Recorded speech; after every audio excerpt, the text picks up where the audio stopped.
can't stop it from shining through. It's true, baby, let the light shine through.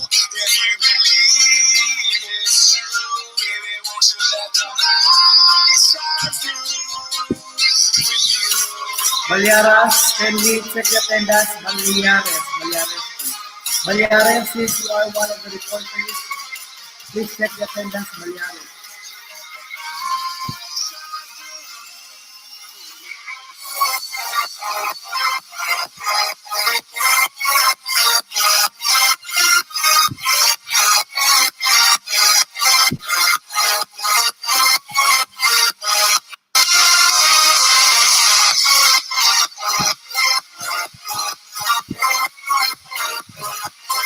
We will start later. Ready na reporter ha, ready na for copy.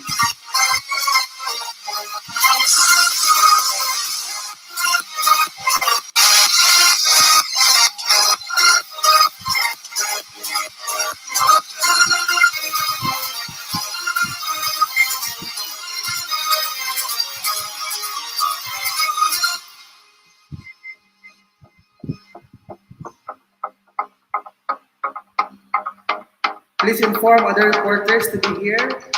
Take note ha, if you cannot report within your schedule, mag-proceed na ako next weekend sa group. So, if you cannot report up to the end of the semester, don't check your grade and you'll be the one to set your schedule kung hindi ako busy. That's why if it is your day, you really have to prepare and take time.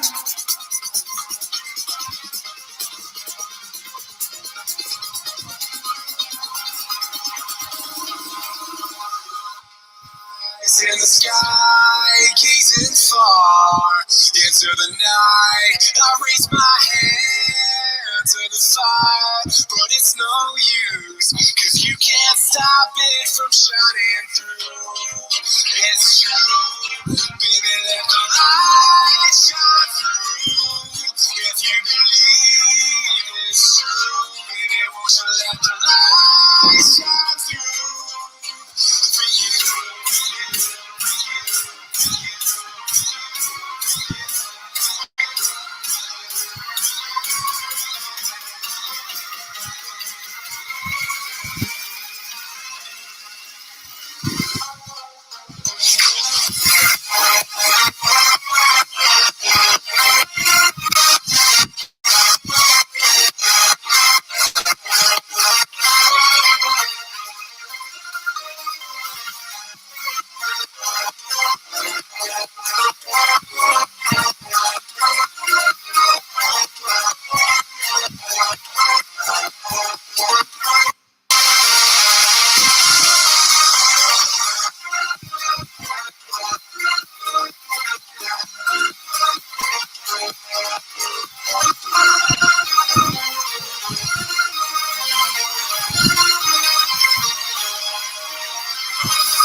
Mouth that breathe you in, swallow down your jacket's in. Let it drown inside my veins, the sweetest poison I could take. You make it hard, the way that you start with every word. But before we reach the end, Please click the link. Reporters, kindly click the link. So we can start now. Reporter from group 2, kindly click the link. The link is already in our comment section. So who is the leader from group 2, please facilitate your team. Okay?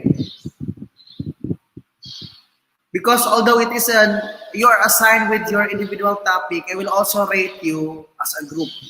So dapat yung leader, dapat your members are under your responsibility to make everything simultaneous. Kasi matatagalan din pag ganito. What time is it?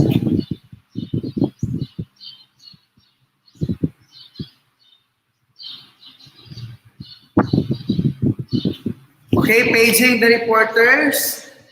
I will just wait for you for 5 minutes. Just give me a cue in the comment section. Okay, Baliaras is here. Okay. Sir. Hi, sir. Yes. Pwede na ba ako mag-start, sir? Yes. Start ka na. Hi, sir, and also hi, classmates, sa mga nanonood dyan. So, before I start, let me introduce to you first my name. My name is Tayami Balyares, and also my group mates, Balukan Marco, Bautista Rayar, Blanco Danica, and Baroquillo Jani. So, for today, we will talk about one of the memorable parts of our Philippine history, which is where did the Cry and Rebellion happen? If what are the importance details that we need to know about this topic, and of course, we will also talk about the primary sources, yung mga kumbaga siya mga primary sources, yung mga witnesses, yung mga naging witness ng cry of rebellion na yun, kung sino yung mga nandun sa specific na pangyayari. And also, most importantly, why did the cry rebellion happen? So before that, cry rebellion means pagtawag sa isang rebellion. Hindi siya kumbaga sumigaw or hindi siya kumbaga umiyak. Ang ibig sabihin nito is siya kumbaga yung hudyat ng ating ninanais na makamit ang kasarinlan, which is yung kalayaan laban sa mga kaaway. At isang hudyat ng pakikipag-isa, pakikipaglaban sa mga colonizers.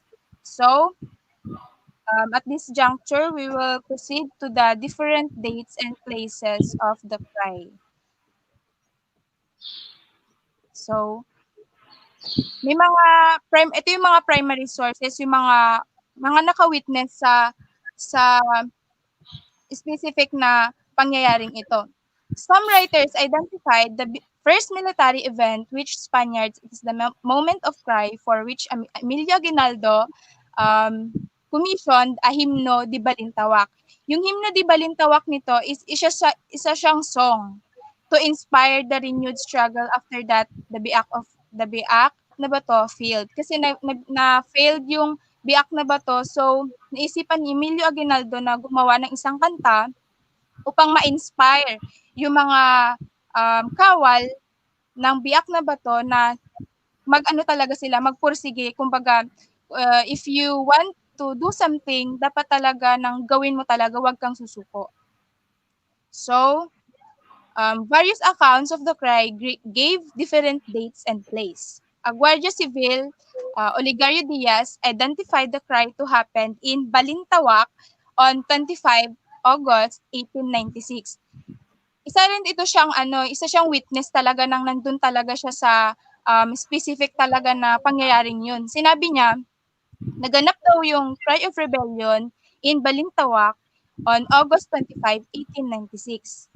Pangalawa, si Teodoro Calao.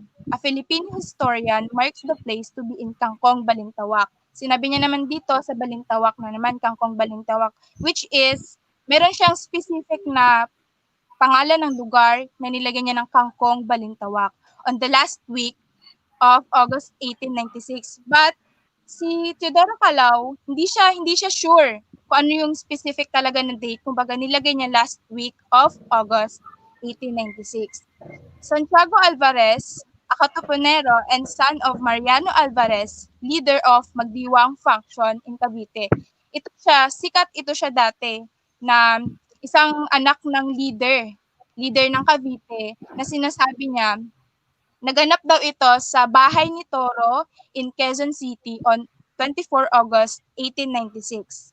So, next naman, si Pio Valenzuela, known Katipunero and private to many events concerning the Katipunero, stated that the cry happened in Pugadlawin on 23 August 1896. So, mapapansin natin dito, maraming statement na nag-claim na iba't ibang dates ang binigay nila sa mga kung saan ba talaga naganap ang Cry of Rebellion. But sinabi niya dito, kung nakikita natin, halos parehas yung pagkakasalaysay nila, maniniwala ka talaga. Pero nalilito tayo sa part na iba't ibang mga dates, iba't ibang mga places ang binigay ng mga mga statement na mga witnesses na to. So, tatanungin natin, bakit nagkaroon ng Cry of Rebellion? Dito papasok ang pagkakatuklas ng KKK, Katipunan. It's because sa mga membro na hindi na natiis, also, di ba, we are colonized for about 333 years. So, parang yung mga Katipunero, parang nagkakaroon sila ng struggle na ayaw na nilang ipasakop sa mga Kastila. So, nagtatag sila ng katipunan na pinamumunuan ni Andres Bonifacio. And so, sinabi niya pa dito, ano yung mga pagmamalupit ng mga Espanyol, kumbaga, 'di ba, dito na magkakaroon ng mga sedula. Yan yung pinaka most memorable na catching scene talaga na naganap sa Cry of Rebellion na yun, which is yung pagpunit ng sedula na pinamumunuan especially ni Andres Bonifacio. Ano ba tong sedula na to?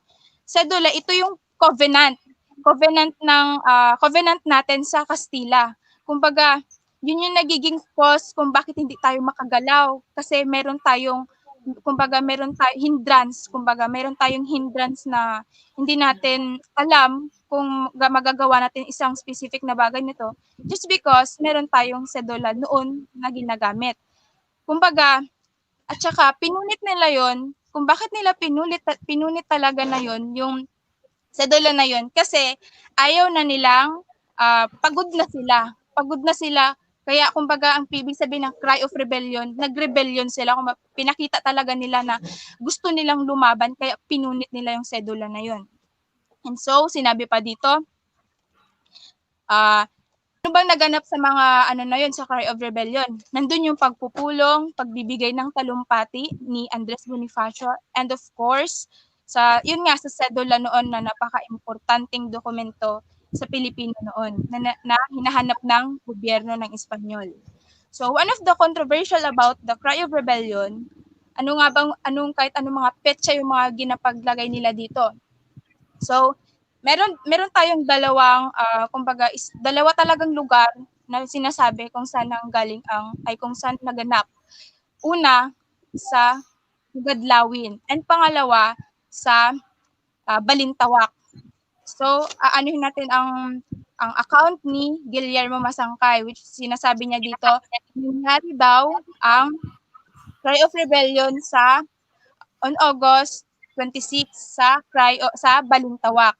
So, masasabi natin dito na it is so consistent. Consistent talaga si Guillermo Masangkay na sinabi niya talaga na itong specific date, may specific place, and may specific year. Ang ano naman, yung isa, si Pio Valenzuela, ano siya ng tawag doon, meron siyang ginsabi na date, na place, but mag-ano tayo doon, should be read with caution. Dapat basahin natin yun with caution because he once told a Spanish investigator that the cry happened in Balintawak on Wednesday, 26 August 1896. Much later, he wrote in his memoir of the revolution that it happened at Pugadlawin on 23. So parang try to think na may witness na nagsabi sa'yo na iba't iba yung claim niya. So para 'di ba mag-comes sa mind natin na nagsasabi ba siya ng either na nagsabi siya ng totoo or gumagawa lang siya ng kwento. So, such inconsistent in account should always be seen as red flag when dealing with primary sources. Kaya, hindi tayo agad-agad maniniwala kung paiba-iba ng claims ang isang witness. So, according to Guerrero, Encarnacion, and Villegas, all these places are in Balintawak, then part of Caloocan. Noon, noong wala pang Quezon City, part siya ng Caloocan. As for the dates, Bonifacio and his troops may have been moving from one place to another kasi palilipat sila ng siguro daw, lipat sila ng lipas ng place because to avoid being located by Spanish government. Kaya 'di ba taglilipat-lipat sila kasi 'di ba hinahanap sila para daw avoid nila yung being located, ma-avoid nila yung mahanap sila ng Spanish government. So, before we proceed for the next, that we will talk about what are the important details that supports about the cry of Balintawak. As we can see, meron dalawa talaga yung cry ng Balintawak at saka yung Pugadlawin. So hindi talaga natin alam kung saan talaga naganap yung ang place na yun. The place and the dates are important. But the real essence kung bakit ito naganap is to sweep away the colonizers, yung talaga mga Espanyol na nagpapamalupit talaga sa mga Pilipino noon. And that is the whole thing kung bakit ito naganap. At meron pa. At ito ang naging simula ng pagbabago ng ating bansa patungo sa kalayaan na tinatamasa na matagal na hinihingi ng Pilipino noon. And so ano nga ba ang halaga ng paglipat ng petsa or what are the effects to us in Filipinos? If I were answer this question, wala naman talagang epekto or oo mahalaga yung place and dates. But kung titingnan natin, ang halaga talaga na kung bakit naganap itong Where Did the Cry Rebellion Happen, ginawa ni Andres Bonifacio ito at ng katipunan sa ating bansa upang yung kanilang pagkakaroon ng desisyon na magrebelyon at baguhin ang takbo ng ating kasaysayan. That is the most important thing na malaman natin lahat. So that ends my report, sir. That would be all. Thank you. Okay, very well said. It seems that you're really prepared for your report. That's it. I guess the possible questions that I'd like to ask, you answered it, like why they tore their cedula, what does it represent? So you mean they're tired, and everything was enough, for them. Like the cruelty, it's more than enough. So it's time for them to rise up and fight for them. And that's it. And you also mentioned the significant contribution of this cry of rebellion to Philippine history. Yes. But it's not memoir, it's memoir. Okay? It's Nemo. Sorry. Ah, Ano? like reservoir, di ba? Not reservoir, but it's reservoir.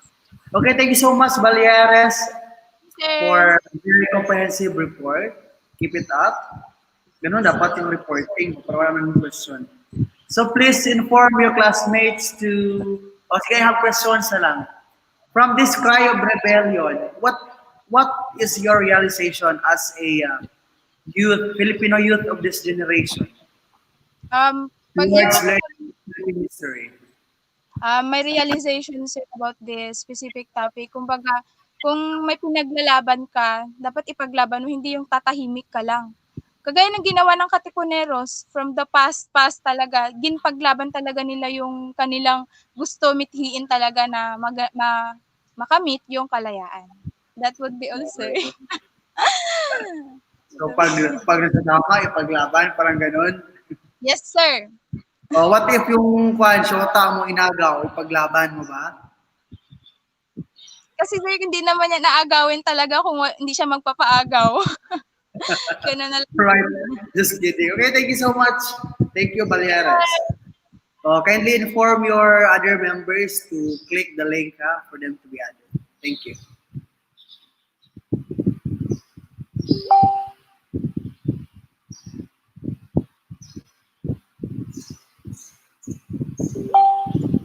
So next reporter, I guess we still have 29 minutes. So may we call in for the presence of Balucan, Baroquilio, Bautista, and Blanco. Sila pa yung next reporter, Baleares. Please facilitate na lang. Kindly facilitate your teammates na lang.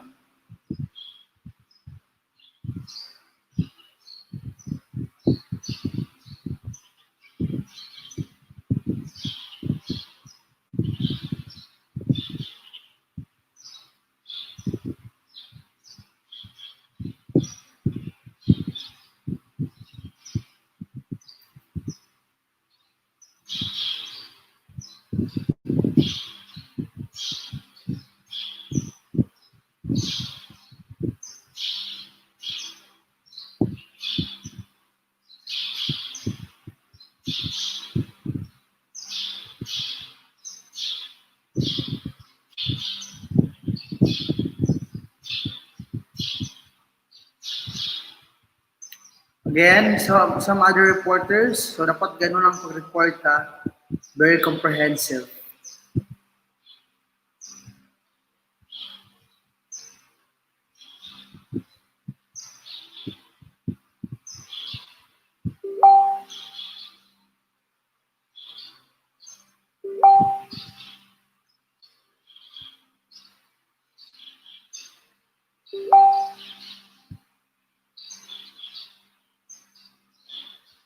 So dapat every meeting is dapat mag-prepare ang dalawang groups. So for example, next meeting, pag matapos ang group 2 today, so dapat mag-prepare ang 3 and 4 and 5 as well. So kapag wala yung iba, so pasukan natin ang iba, ng ibang section. Because we need to maximize our time kasi maraming time na na-waste waiting for others to be here. So parang ganun, no? That's why we really have to use our time wisely. Kasi mahirapan pag matapos ng semester, mahirapan din kayong mag-reach out sa akin. So if you're ready that day, even let's say group 3, then group 4 ka, but you're ready, so pwede kang mag-insert sa time natin. At least, you'll be done with your report. So at least, kapag early tayo matapos, pag early matapos, so early din yung bakasyon natin. So something like that. So gawin nyo lang is your requirements and your exam.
Yung attendance sa Baleares pala, I will check the attendance and I'm giving points for the attendance.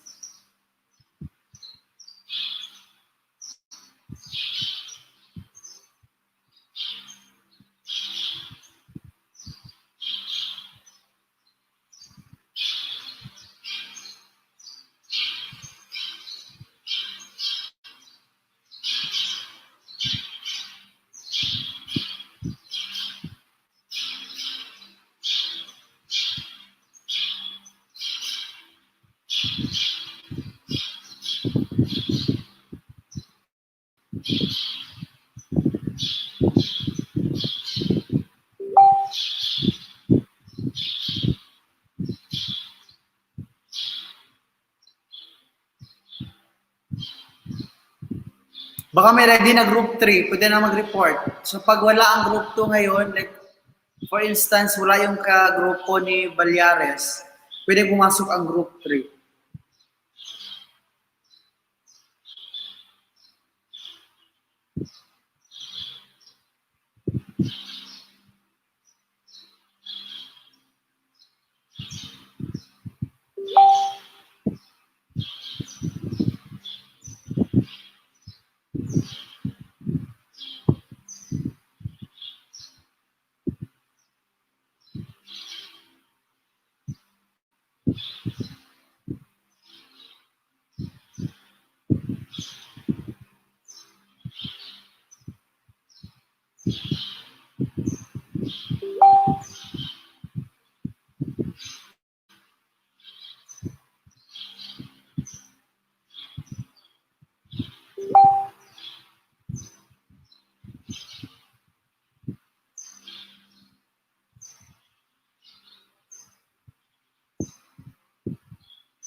The cry of rebellion. The cry is commitment. We cannot go with our schedule. Come and get it. Get it.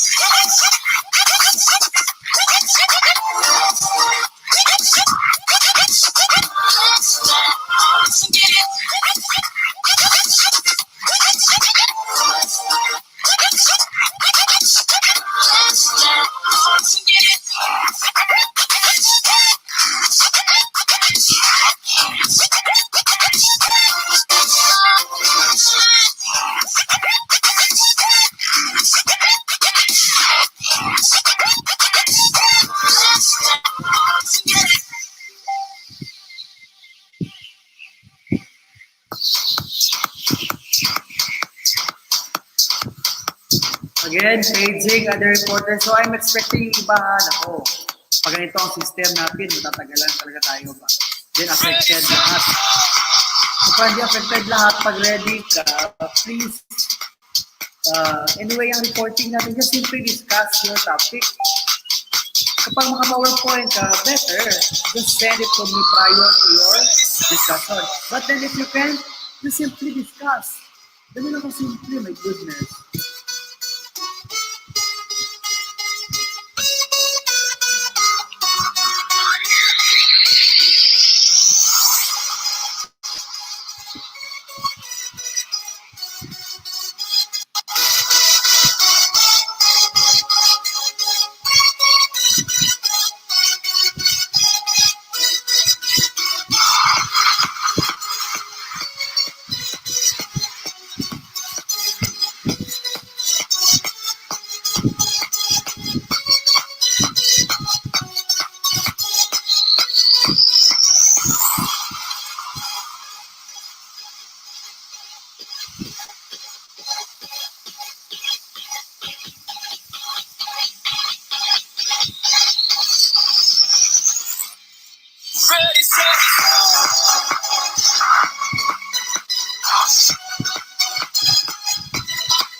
I'll be showing you something while we are waiting.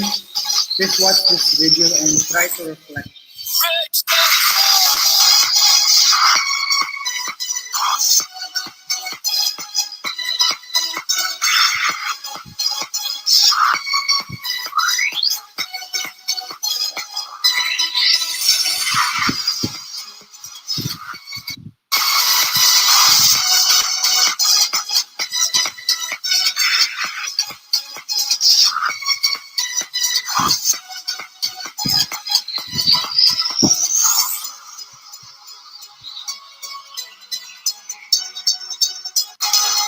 Try to watch this.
They say it's your own choice.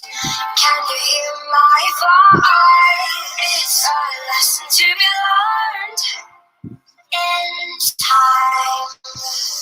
Oh, read me like a book, hear my every thought, catch them like the stars, like a bullet shot. Find me in the night, or paint the morning sky. Be forever light, making me come alive.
I wanna run to you and get away. I wanna hide with you, but I can't escape. They say it's your own choice. Can you hear my voice? It's a lesson to be learned in time. Oh, read me like a book, hear my every thought, catch them like the stars, like a bullet shot. Ready na ba ang Find me supporter? in the night, we'll paint the morning sky. Hindi yung delay sa atin. Make me come Pag wala ng reporter, let us proceed to the next section. I-end natin ang quarantine. Sayang yung time ko.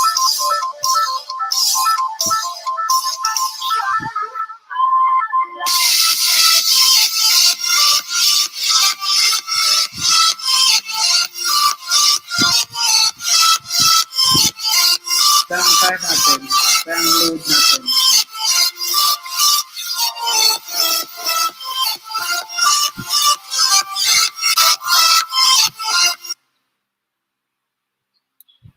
Balyares, no more reporter. Please give me a cue. Give me a signal pag wala nang mag-report, Balyares.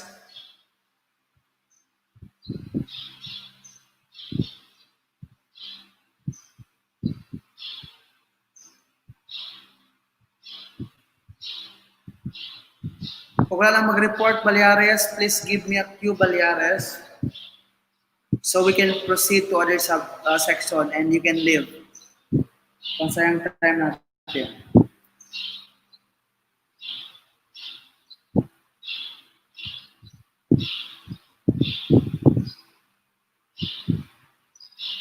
Bahala sila maghanap ng time nila. They will find their own schedule.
Okay, so section D, you may leave now and we'll proceed to other section. Iyan na kami.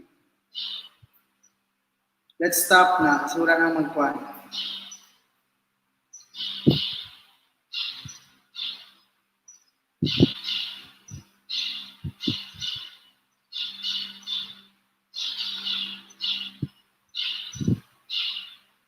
You may leave now.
See to it, Iha, that your reporters are ready. I don't want to waste my time.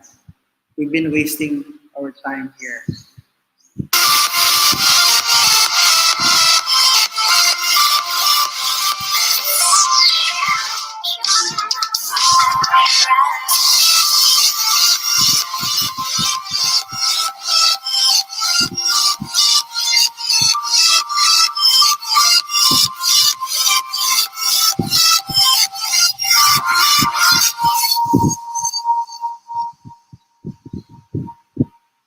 Alot is prepared.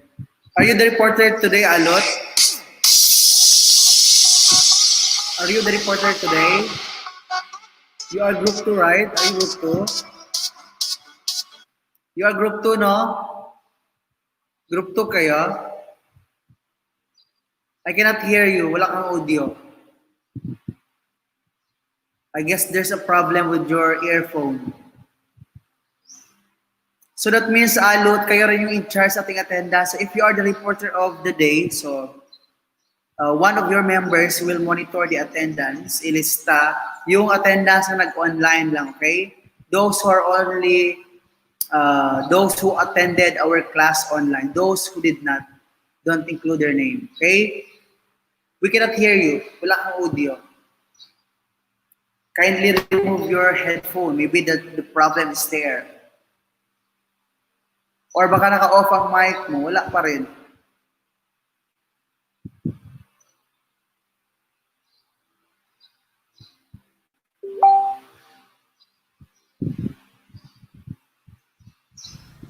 Meron na po, sir. Okay na po. Okay na, okay. Ikaw yung nag-send ng kwan, ng slide? Yes po, sir. Okay, very good. So, I will show it. Meron So, na po, sir. sa ang ibang member mo ready ba sila? Are they ready? Yes po, sir. Naghahintay na po sila, Very sir. good. Very good. Yan ang gusto ko yung simultaneous.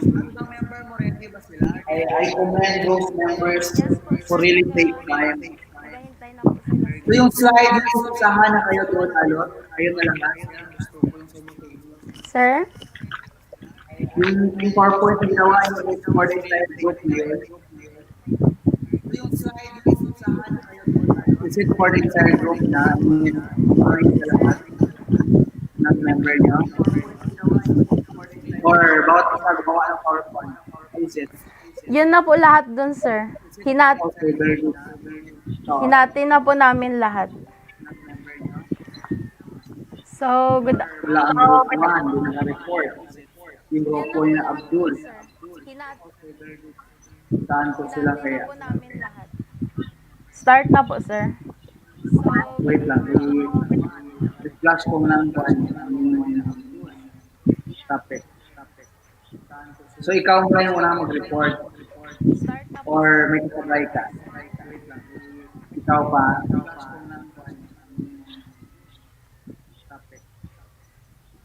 So ikaw mo yung unang mag-report Yes po, sir. or may kasabay ka? Okay. Ikaw pa? Wait for... Yes, sir. Tapos magsunod sila sa akin, sir. Yes po, sir. Are you the leader? Alaot? Alaot?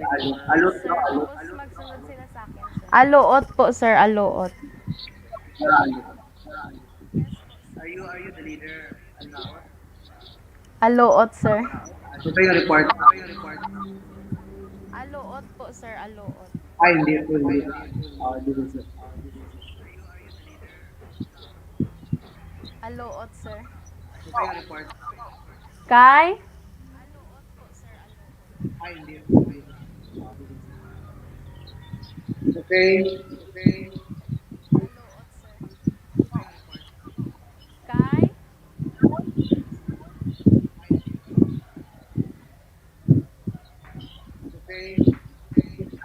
You may start now.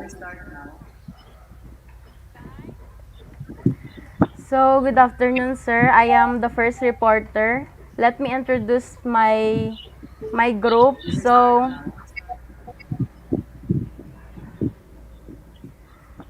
good afternoon, sir. I am the first Medyo reporter. mahina yung boses. My Ay, nag-stop na yata. group. So, okay na po, sir. Okay na. Okay, good afternoon, sir. I am the first reporter from Group 2, BS Grim 1E. I am Cyril Aloot. Together with my group, Apatan Mark Lloyd, Angeles Zainodin, and Baginda Aida. So, yung isa namin kasama, sir, nag-drop out na po daw, sir. Sino si Si Aringo, Aringa. Maringa? Okay. Yes, Confirm sir. na to, confirm na. So, the assigned topic to us is the chapter 3. Where did the Cry Rebellion happen?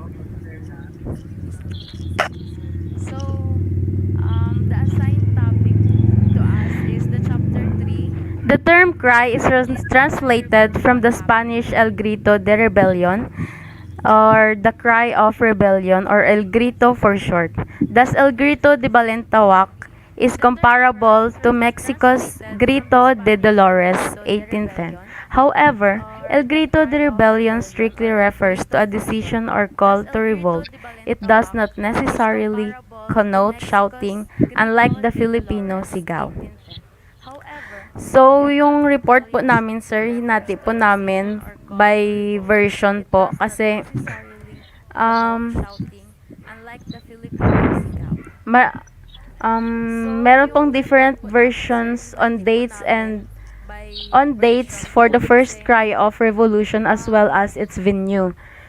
So the first is Pio Valenzuela's controversial cry of Pugadlawin. Second is Santiago Alvarez, The Cry of Bahay Toro, Gregoria de Jesus' version of the first cry, and Guillermo Masangkay's The Cry of Balintawak. Those are the different, ay mayroong different dates and places na um, pinaniniwalaan nilang yun, ay doon naganap yung first of Cry Rebellion.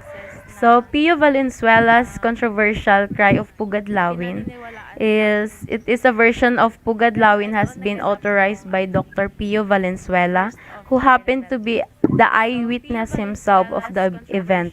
In his first version, nagkaroon po siya ng first version where the cry of cry of rebellion happens in Balintawak on Wednesday, August 26, 1896. And he held this account when happenings or events are still vivid in his memory. So later on in his life, with a fading memory, he wrote in his memoir of revolution without consulting the written documents of the Philippine Revolution and claimed that the cry took place at Pugadlawin on August 23, 1896. Pio Valenzuela stated that the first place of refuge of Andres Bonifacio in Emilio Jacinto, Procopio Bonifacio, Teodoro Plata, and other persons, that the first five arriving there on August 19 and him. The first place of some 500 members. Ang ibang katipunero po ay kasama niya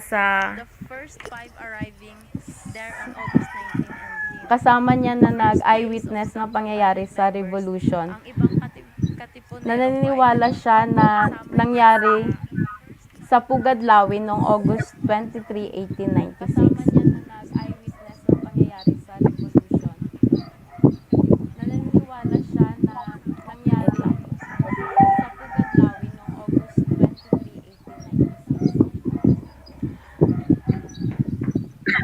In the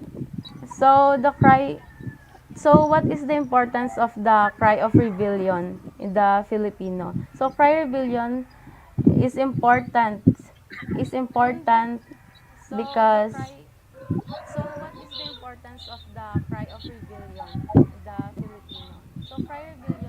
Because what? dito kasi sir, naririnig mo po ba ako, sir?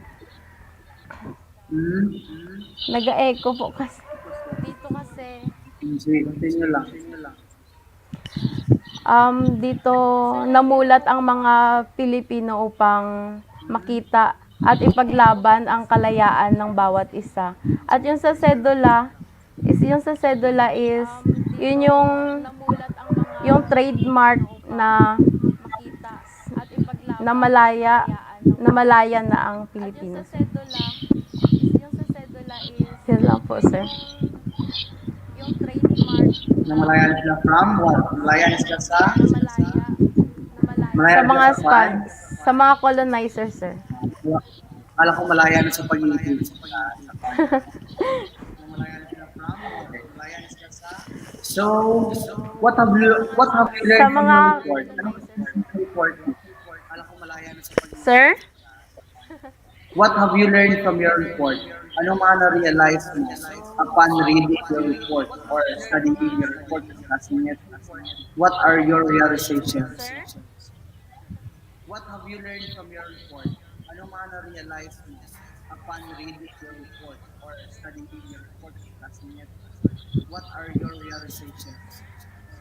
So my realization in my report, sir, is that um, kung nasa tama ka at kung tinatapakan na yung kalayaan mo, sir, dapat kang bumangon para din sa sarili mo at sa bayan mo at lalo na sa mga taong naaapi, sir, at na aapakan ang kanilang mga karapatan, sir. So ikaw ba, if you will be given a chance, uh, if you were lived in an era before, would you opt to be a hero? Piliin, gusto mo ba maging national hero din katulad ng mga those who defeated the rebellion?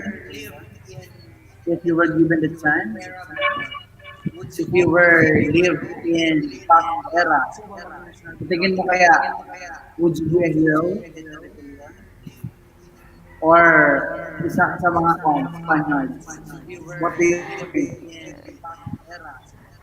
Um, para sa akin, sir, being a Filipino is mas gusto ko po yung maging katipunero na ipagtatanggol ang aking bayan at mga kasama po, Lord. Kasama po, sir. Kasi, sir, ang pagiging Pilipino ay may pagmamalaki. Ang pagiging Pilipino ay may pagmamalaki, lalo na sa pagtatanggol ng sariling karapatan. At ang mga Pilipino, naniniwala akong may paninindigan, sir. Yan lang po. Okay, thank you so much. So that means you're really patriotic, ha? Napakpan talaga yan na panindigan ka lang pagpatanggol. Especially kayo, you are future peacemaker. You are future criminologist. So, at least, you should always bear with you the values of being Filipino. Okay, thank you so much, Cyril. So, who's the next reporter after it's Apatan? Thank you, Is it sir. Apatan? Yes, sir, si Apatan. Thank you, sir. Kaya na pa ready siya. You may leave now, Opo, Juan. sir. Kaya na pa ready si Apatan, no? Are you ready, Apatan? Sir, So, you'll be using same slide? Same slide pa rin kayo, no? no sir. Let's find it. Wala kang slide? Wala sir. Are you going to use PowerPoint? Or No hindi? sir. Yung PowerPoint namin sir yun na. Kaya ganyan, I'm asking you, are you using the same PowerPoint? Sabi ko. No Sabi sir. mo, no. Ay, bakit no? Kala ko isa lang PowerPoint niyo. Gisulat ko na yung part ko sir. So hindi ka magamit ng PowerPoint ngayon. Hindi na sir. Sige, go. Proceed. But si tweet ha, na mag-submit ka ng copy ng report mo sa group chat, ha? Yes sir. Okay. Proceed, Apatan.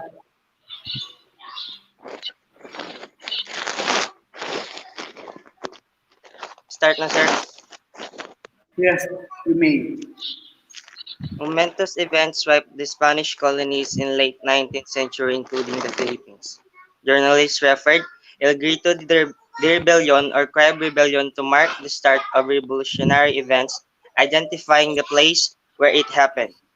In the Philippines, this happened in August 1896, northeast of Manila. So, sa statement na yun, sir, ang Cry of Rebellion daw is nangyari August 1896, northeast of Manila. So, walang specific na lugar kung saan sa Philippines nangyari yung cry. So, where they declared the rebellion against the Spanish colonial government. So,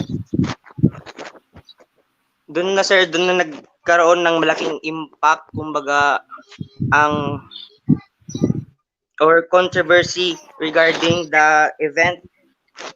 So, maraming accounts ang lumabas kung saan nangyari yung first cry and marami ring mga historian yung naglabas ng kanilang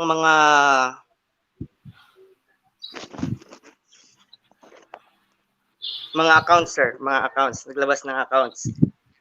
And Ano, Facebook accounts? meron din silang mga binigay na specific dates and place kung kung kailan at saan nangyari. And first is the cry of the Pugad Lawin, which is written by or account of Guillermo Masangkay, identified that the I know sir, cry of Balintawak rather, Guillermo Masangkay identified that happened in Balintawak on August 26, 1896.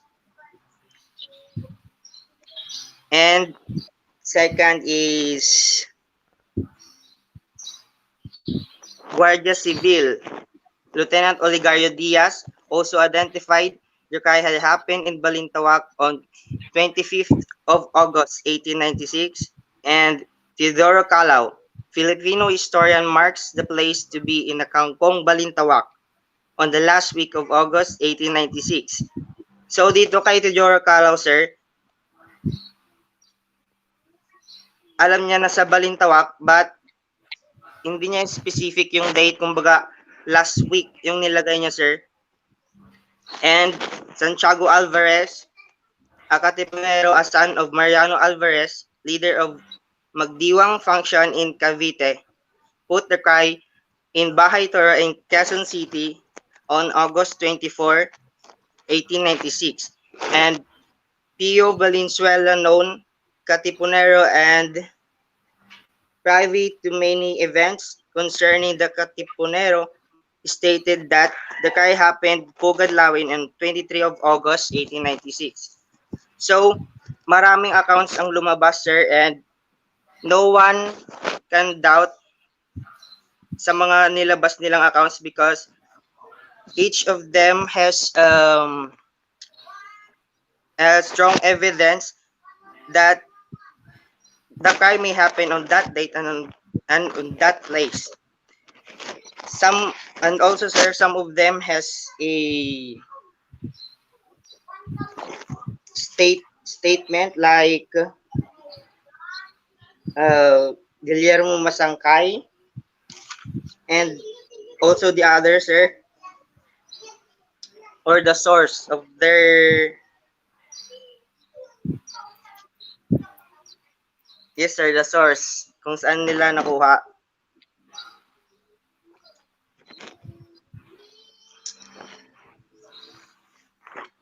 Then um,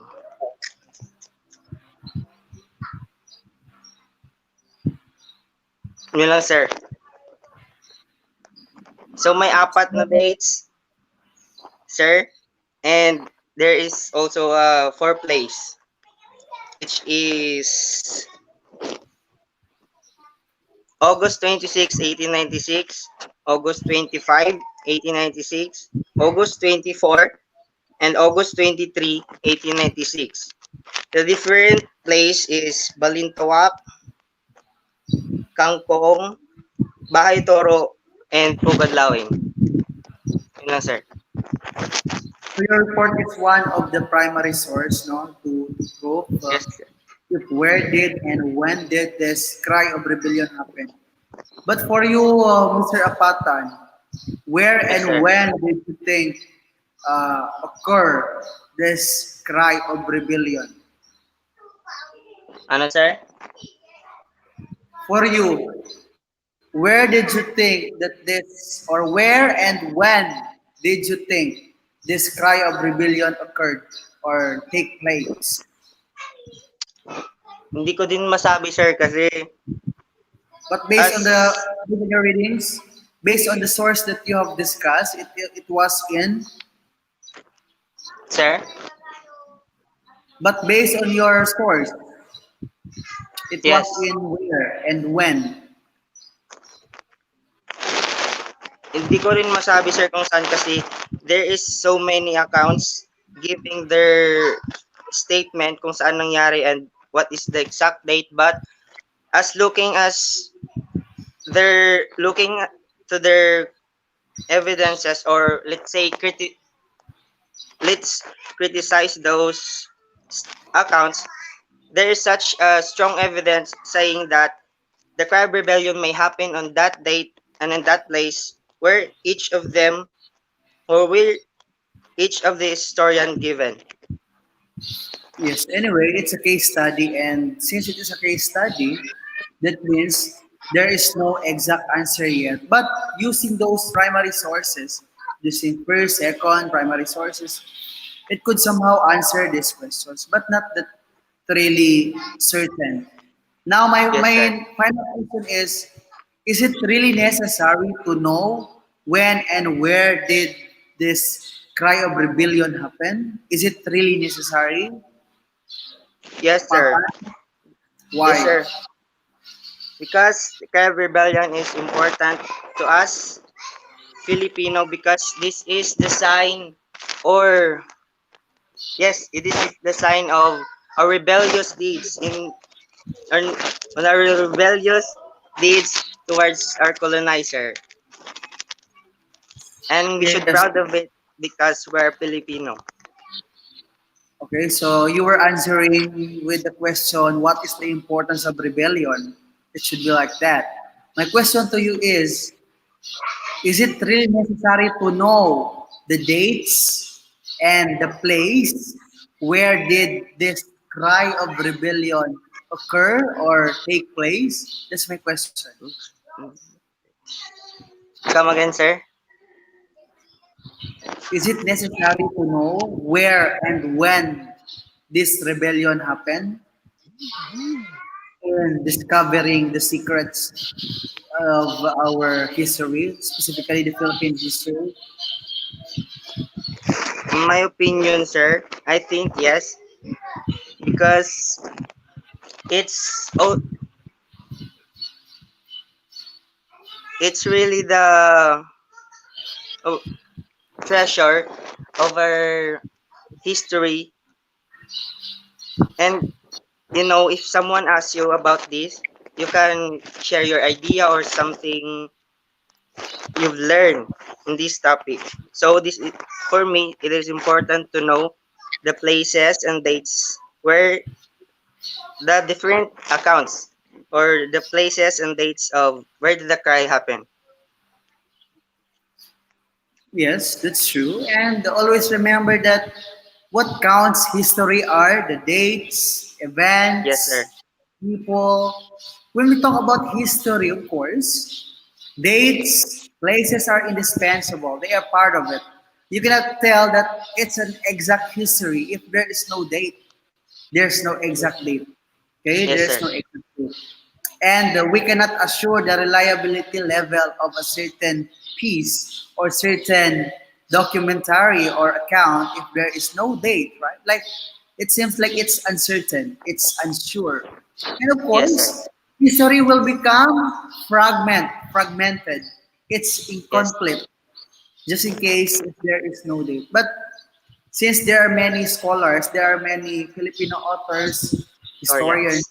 up to this day, they're still discovering all of these things. That's why Yes, sir. it moves on the case study.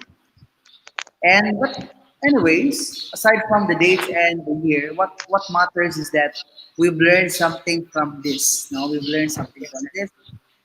Us or being a Filipino, our identity as a Filipino because it's part of it.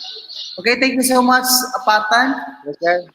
Thank you, sir. And I appreciate your explanation using our second language. Good, it's good. Keep it up. Sir. Using English. Trying your best to speak in English. That's good. That's a good start. Okay. Kudos. Can I Okay. leave now, sir? Who's the next reporter anyways? Kindly Sir, tell pwede me. na ako mag-leave.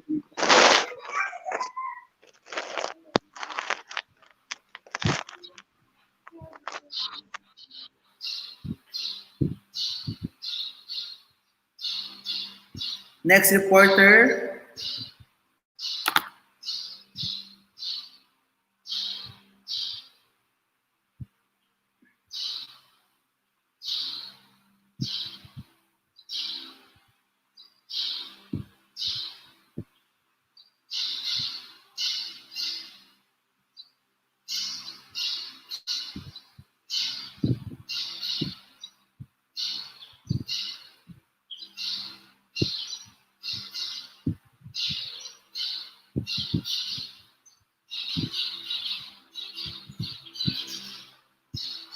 Next reporter, please.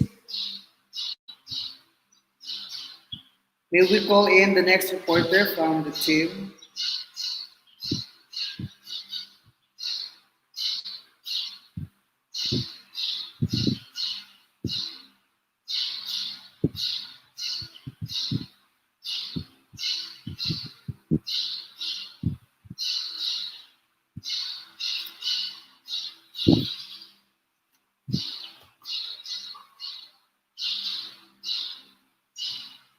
Click the link. Sino din Angeles, click the link. Andyan ang link natin sa baba. Click it for you to be added on the screen. That's the fastest way of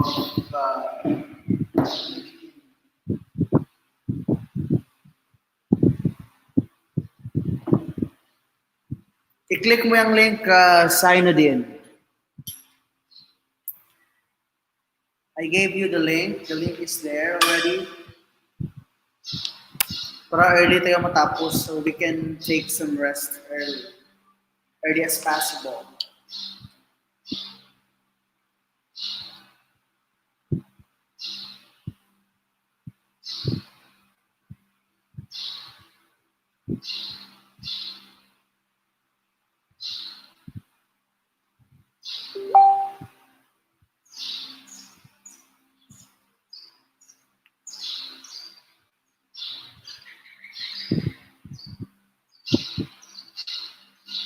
Next reporter, click the link. Andyan ang link natin sa comment box. When you click that, it will bring you on the screen.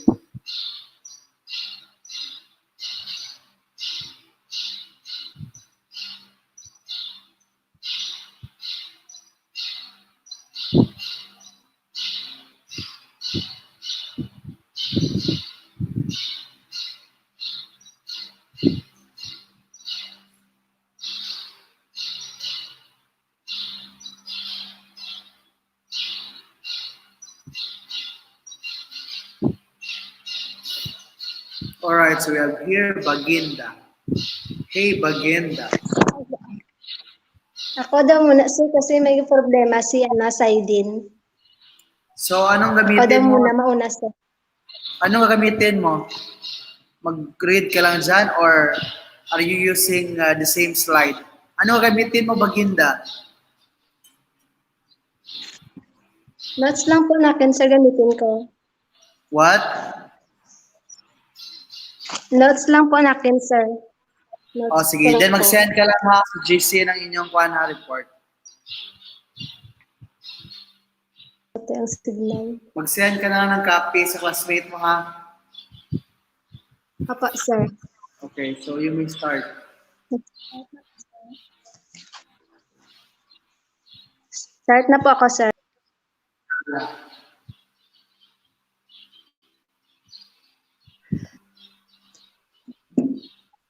Start na po ako sir. Yes. Okay sir, good afternoon po sir. Good afternoon classmate. Na-assign po ako sa Cry o Balintawak.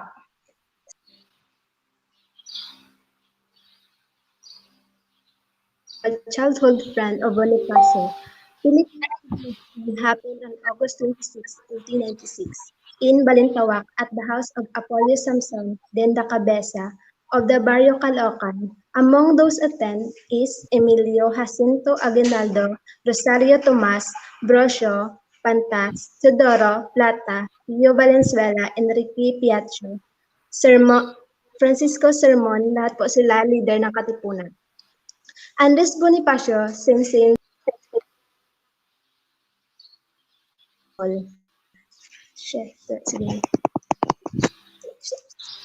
A session hall and talked to the people who were waiting outside for the result of the meeting of the leader. He told the people of the leader that we are going starting the revolution early.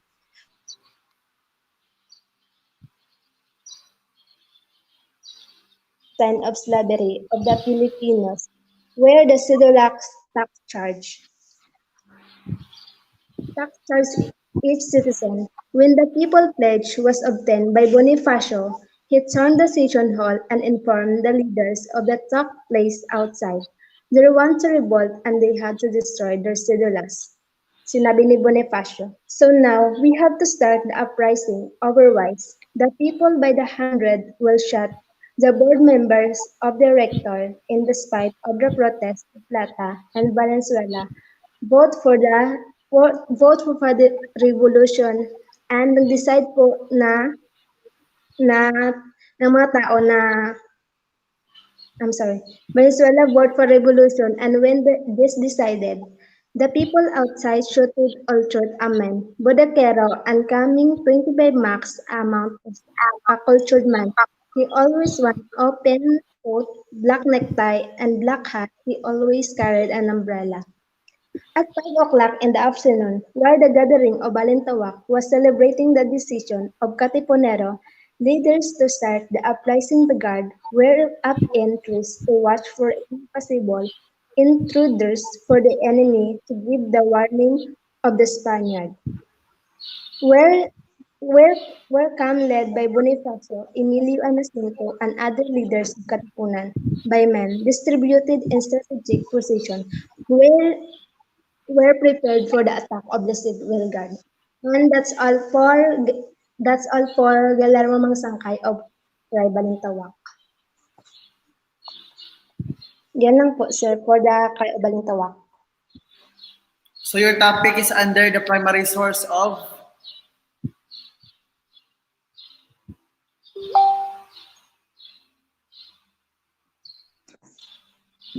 Ano po yun sir? your topic is the source of primary source under what source is that? Tribal po sir? What source is that? Anong source ang i-discuss mo sa amin? That's the account of, I mean, the source.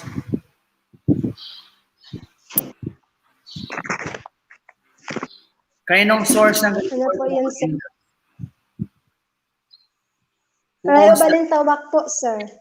Ha? Tribal Tawak. Still in Balintawak. Now, what have you learned from your report? What is your realization of your report in discovering the place and the time of the cry of rebellion? Ano po sir? Wala signal.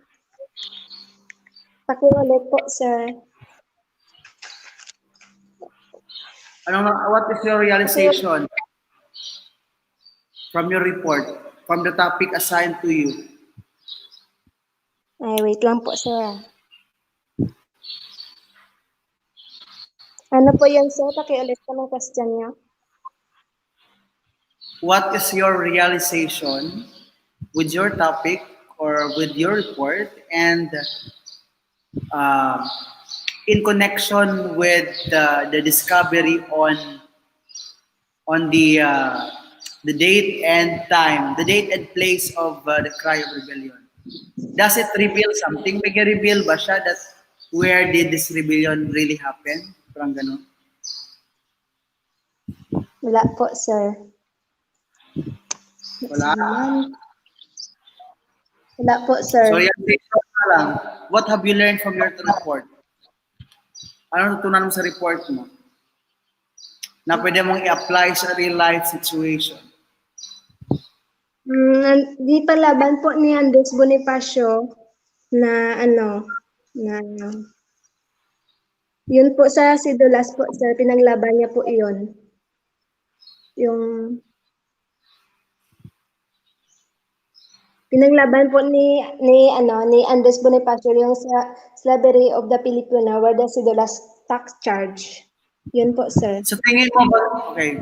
Sa tingin mo ba, Ginda, tama bang ginawa nila na pagsunog sa or pagsira sa mga sedula nila? I mean, do you consider that those actuation are upright? Tama ba sila? Tama ba kaya yung ginawa nila against the colonizer, the Spaniards? Tama kayo yung ginawa nila? Opo, Something like that. opo, sir. Bakit? Bakit mo sabi na tama? Ano, sir, wala signal. Tama ba yung ginawa nila Andres Bonifacio or sino mga kawani nung Cry of Rebellion? Naging tama ba ang kanilang movement, ang kanilang Hindi maintindihan, sir ba? Sorry po. naging tama ba kanilang desisyon? Na, tama bang kailang naging Hindi desisyon? ko maintindihan.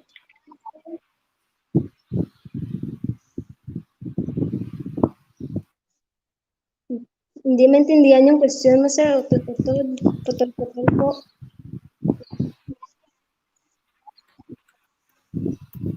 Okay, type ko na lang. Opo, sir.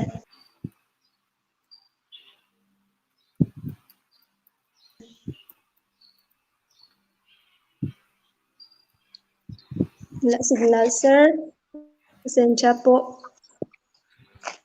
Sige na. Ayan, nag-type ko na.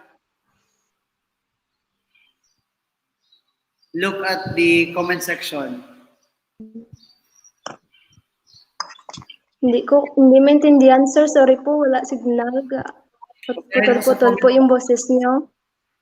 Comment box, basahin mo sa comment box. Yan ang question ko. Look at the comment box and give your answer.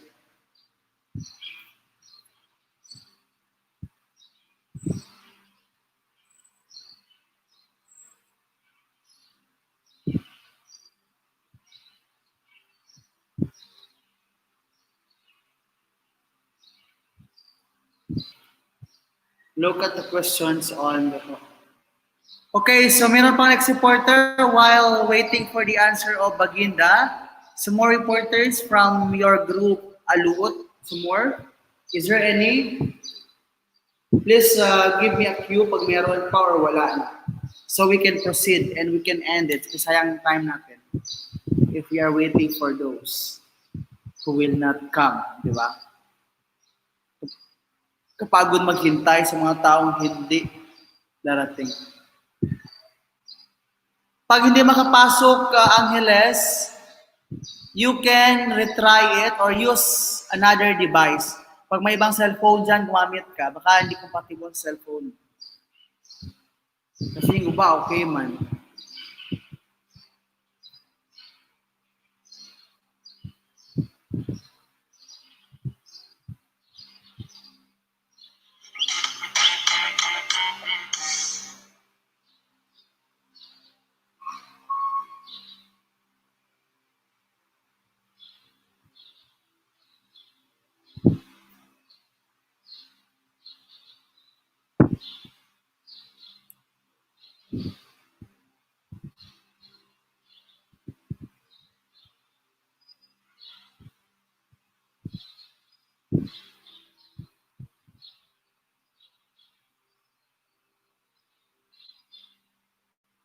We will wait for you, Angeles. We will wait for you, don't worry.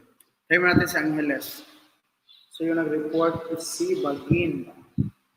Bagin.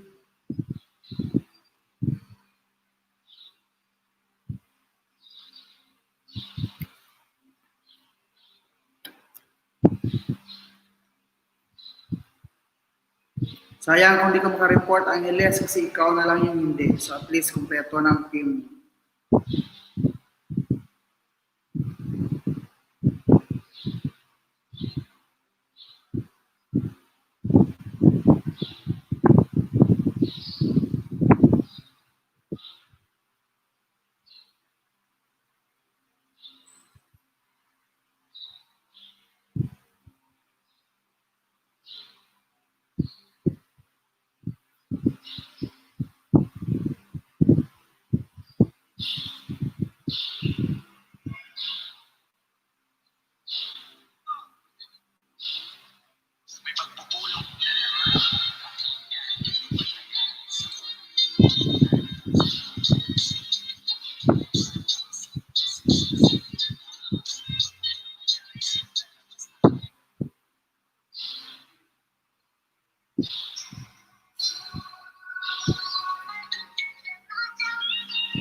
Yes, it's okay. May time pa naman tayo. We still have time. Siya na yung last reporter, no?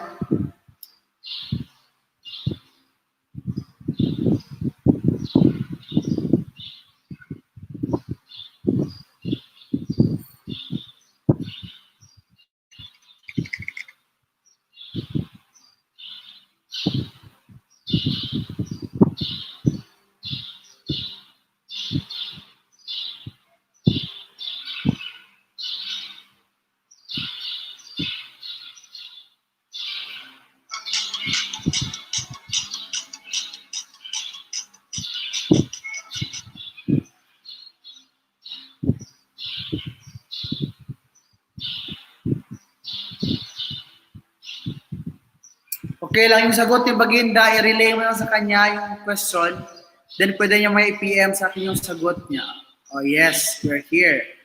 Angeles is finally. Oh, welcome home, Angeles. So what we're gonna use, the Sorry sir, naghiram pa ako ng cellphone. Sorry sir, naghiram pa ako ng cellphone. or ano gamitin PowerPoint ng luot Sorry sir, naghiram pa ako ng cellphone. or report discuss ka lang. Wait lang sir. Sino din, maglakasan ng boses mo, hindi ko marinig. Okay sir. Are you going to use PowerPoint or mag-discuss ka lang? May PowerPoint na kami dyan sir. Yung kay Aluot ang gamitin mo, the same ba or iba sa'yo? The same? Decent sir, decent. Oh, sige, sige. Sa bahay Sabihin mo sa turo akin. sir. Okay, now wait. Sa That's bahay fine. turo. Hintayin mo muna mag-start. Mag-queue lang sa pag-send. Okay. Saan ang part mo dito? Tuloy-tuloy na to? Sa bahay turo sir. Dun sa bahay Okay. turo sir. Dito? Hindi dyan sir, sa bahay turo.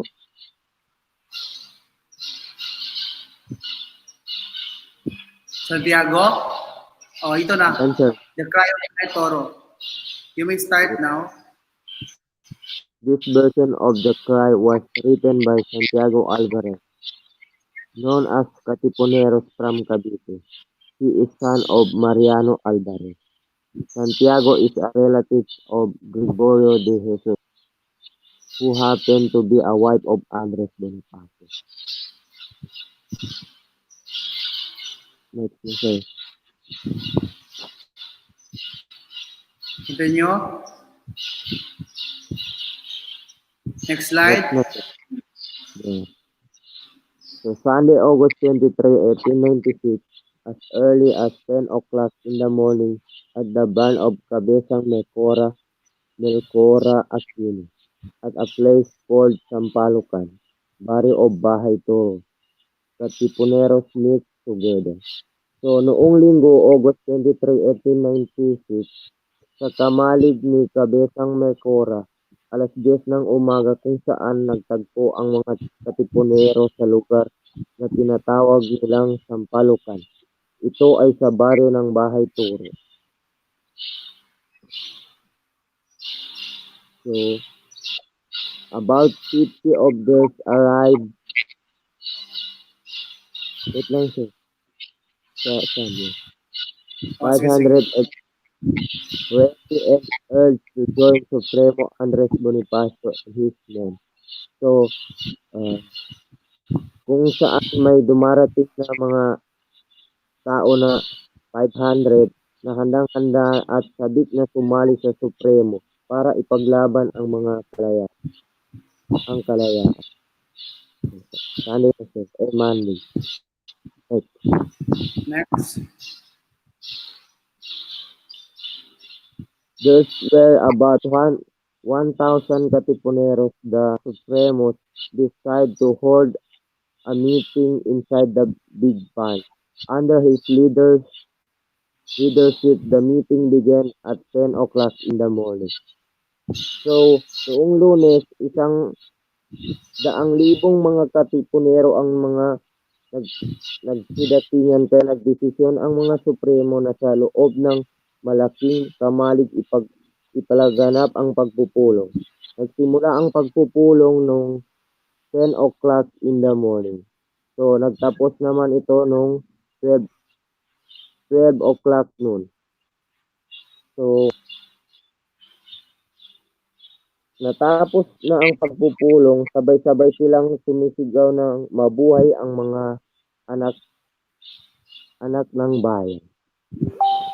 In my own understanding about sa topic na ito, kaya pala natawag na the cry of Bahay Turo kasi sa baryo ng Bahay Turo naganap ang pagpupulong ng mga Katipunero. Ang cry naman is ang ibig sabihin ng cry is pagpupulong, pagbibigay ng talumpati ni Andres Bonifacio, pagpunit ng sedula. Yun lamang sir. Then, sa'yo pa tong first cry, hindi na. Hindi na sir. Hanggang So, doon your lang sir. is, it's about Santiago Silver, the cry of Bahay Toro. So, anong significant nangyari dito sa statement or sa account ni Santiago Alvarez? What do you think is the significant event na nangyari dito? Pagpupulong I sir. mean, Pagpupulong. somehow tell kung saan nangyari ang rebellion or wala, something like that. Meron bang mahalagang nangyari? Anong pinakamayroong nangyari dyan based sa account ni Alvarez? Yung sa pagpupulong sir. So, ano natutunan mo sa report mo, Angeles? What have you learned from your report? Ano natutunan mo? One, sir. Yung kung may karapatan ka talaga, dapat ipaglaban mo yung karapatan mo sir. Yun yung ni Andres Bonifacio sir. Yes, so pag alam mo yung karapatan mo. So, sa'yo ko tanungin yung tanong kay Miss Kwan kanina, Miss Baginda. Sa tingin mo, naging tama ba yung hakbang ng mga Pilipino nung ginawa nila ang Cry of Rebellion? Para sa'yo, tama ba yung ginawa nila or mali? Tama sir. Bakit? Kasi sir, kung hindi nila ipaglaban yung the cry of rebellion sir, is maaapakan lang sila ng mga kwan. Yung mga yung pagano, yung Sino mag-apak sa kanila? Mga alien? Sino? wait lang sir. Sino ba yung mga mananakop? Who are these colonizer? Diba? Sino Yes, ba? sir. Mga Espanyol, sir. Yes, mga Espanyol. So para sa'yo, tama ang ginawa nila. Oo, sir. So, if it happened na doon ka, Angeles, magsasali ka ba sa kanila, sa kanilang rebellion? Kapag, let's say, nabuhay ka sa sinaunang panahon, sasali ka ba sa rebellion? Kung ako yung tatanungin, sir, ay sasali talaga ako kasi para din naman yun sa atin at para din sa mga tao. Okay. Very good. That's the spirit. At sa So at parang, para din sa mga kapwa Pilipino. yes. Actually, the scenario which was happened with the rebellion has something to do with your course kasi kayo in the future maging soldier kayo, magiging peace advocate kayo, di ba? So, dapat Yes, sir. sundin nyo anong tama. Kapag tama, ipaglaban. To what? To protect your country. And that's actually what these people did during those days. So parang kayo ng mga future criminologists, parang somehow makaka-relate kayo dito because you will also save our country in the near future. So ikaw ba willing kang itaya ang iyong buhay, Angeles, para sa bayan? Tulad ng mga bayani? Yes, sir. Okay, very good. Okay, so let's give virtual applause for the group 2. Very good kasi especially I commend the leader, Miss Cyril Aluot, no? She's very responsible. So dapat ganun ang Okay na, sir. I'm expecting ng ibang group is ganun ang gagawin sa mga member. You have to motivate them and push them to and help them like 'di ba tulad ng nangyari kay Angeles. And we can see the effort made by her Okay leader. na, sir. Kasi I'm also judging you. I mean, I'm also grading you based on your cooperation, how you cooperate with your teammates. Hindi yung parang you work by yourself and you did not cooperate with others. That's not good. Kasi tulad ng nangyari sa mga Pilipino, pag walang unity, walang pagkakaisa ang mga Pilipino, sa tingin nyo matatalo nila ang mga Espanyol? Hindi. So that the lesson learned there is there should be a unity. There should be a unity. There should be a collaboration in everything we do. Okay? So thank you so much. God bless BS Cream 1D. I 1E pala. Please send me later the list of attendance, Miss Aluot. I-send mo na lang sa GC para aware yung mga wala that we have attendance. Kindly send it in our GC na lang afterwards. Okay, thank you.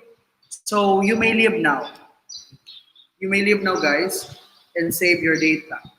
Sige, pasok ng 1F.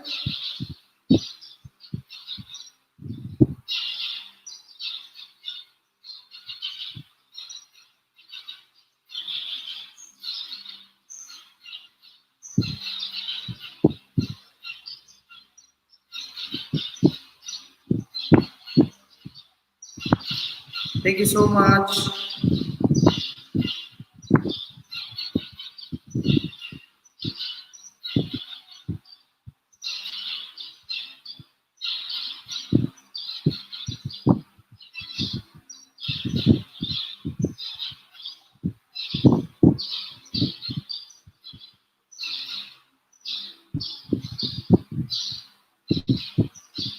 So now I welcome my students from BS Cream 1F.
Okay, welcome 1F. So I hope the reporters are ready. So I guess reporters are from group 2. Let's see. Angeles. Yan ang ating link ha. If you are the reporter, just click it. So you will be added on the screen. So I also take charge the reporter to list down or monitor the attendance for today for this live.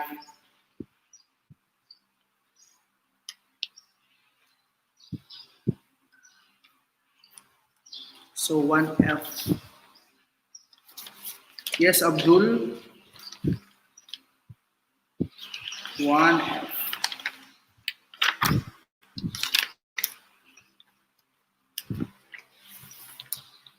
So the reporter today, Abdul, will you report? Abdul, hindi ka pa naka-report. Abdul, Abdul Shwahil. Is that Shwahil? And Aradanas. So after them, we'll proceed to group 2. O, sige. So sige, Abdul, if you were interested to report pa, click the link. Abdul, click the link that I sent in here. Para mamaya, before mag-report ang group 2, maka-report ka na. Sayang naman ang time. So Abdul, click the link.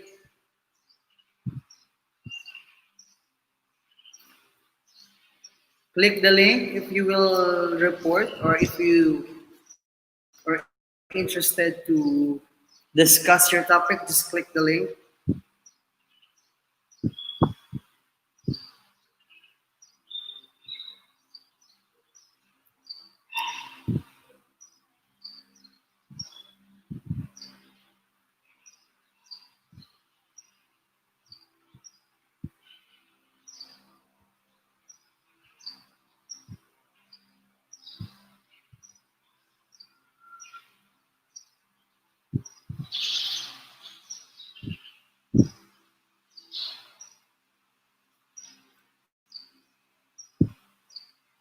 Okay, Abdul, it's your time para bumawi dahil hindi ka naka-report last time.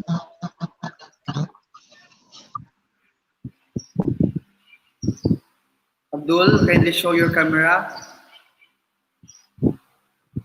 Show your camera. Lang sir, hindi ma-on po. Show your camera, Abdul. Sir, ayaw po mag-on sir. Oh, sige. Continue na lang.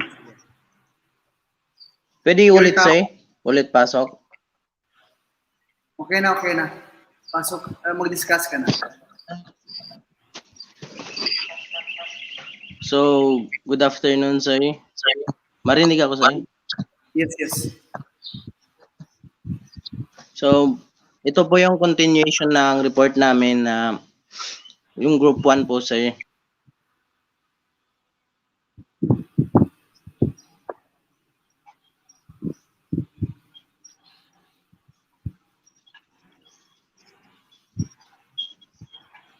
Another eyewitness account surfaced in 2016 through the research of Professor Rene Escalante. In his research, documents of Cuerpo de Vigilancia included a report of last hour of Rizal. So, ito yung ginawang research ni Rene Escalante about sa retraction ni Rizal. So, gibasan niya yung sinulat ni Federico Moreno. The report of details of the statement of the Cuerpo de Vigilancia to Moreno. So, sinulat ito ng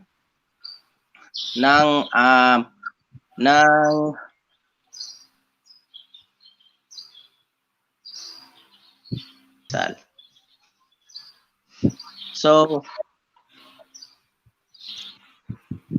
most illustrious sir, the agent of the Cuerpo de Vigilancia stationed in Fort Santiago to report on the event during the day in prison of accused Jose Rizal informs me on this date of the following. So this is the statement of the agent of the Cuerpo de Vigilancia. So at 7:50 yesterday morning, ito na yung sinulat ni Moreno na sinabi ng bantay ng selda. So, at 7:50 yesterday morning, Jose Rizal entered death row accompanied by his counsel, Senor Tabel D. Andred, and the Jewish priest Bill Clara. So, kasama ni Rizal, pumasok yung dalawang, yung si Senor Andrade at yung Jewish priest na si Bill Clara. At the urging of the former and moment of after entering, he was sila pinapasok doon sa selda. Yung death row. So, ibig sabihin ng death row is yung kulungan ng I think papaslangin. Ganon. So, sa bandang approximate 9, the assistant of Plaza Senor Maure asked Rizal if he wanted anything. So, mga bandang alas 9 ng umaga, yung assistant ng Plaza na si Senor Maure ay tinanong niya si Rizal kung ano yung kailangan niya. So, he replied that the moment he only wanted a prayer book. So, ang gusto lang ni Rizal is prayer book, which was brought to him shortly by Father March. So, dinala ni Father March sa kanya. So, apat silang andoon kasama si Rizal, si Father March, si Senor Maure, tapos si Senor Andred, at si Jewish priest Bill Clara. Continuation. Senor Andred left death row at 10. So, umalis na si Senor Andred sa death row ng mga bandang alas 10. And Rizal spoke for a long while with the Jewish Father March and Bill Clara. So, ito na yung kinausap ni Rizal for a long time. Si March and Bill Clara regarding religious matter. So, nag-usap sila regarding sa religious matter. It's appeared that these two presented him with a prepared retraction. So, nag-prepare itong dalawang father, Jewish father, ng isang retraction on his life and deeds that he refused to sign. So, hindi niya ito pinirmahan. Am I right, say? He refused to sign. They argued about the matter until 10:30 when Rizal ate some poached egg and a little chicken. So, nagtalo-talo sila until 11:30. Tapos kumain si Rizal ng poached egg and a little chicken. Afterwards, he asked to leave to write and wrote for a long time by himself. So, gusto niyang umalis yung dalawang para makahulat siya na siya lang mismo for a long time. Tapos, at 3 in the afternoon, Father March entered the chapel and Rizal handed him with he had written. So, pumasok si Father March sa chapel and kasama niya si Rizal at yung sinulat niya. So, immediately the chief of firing squad, Senor del Fresno, and the assistant of the plaza, Senor Maure, were informed. Na-inform yung dalawang firing squad, chief of firing squad, na papasok si Rizal doon sa. So, they entered the death row. Pumasok yung Fresno and the assistant of plaza na si Senor Maure doon sa death row. And together with Rizal, signed the documents that accused had written. So, pinirmahan na nila yung retraction. Yung sinasabing retraction sa bandang alas 3 ng hapon. At 5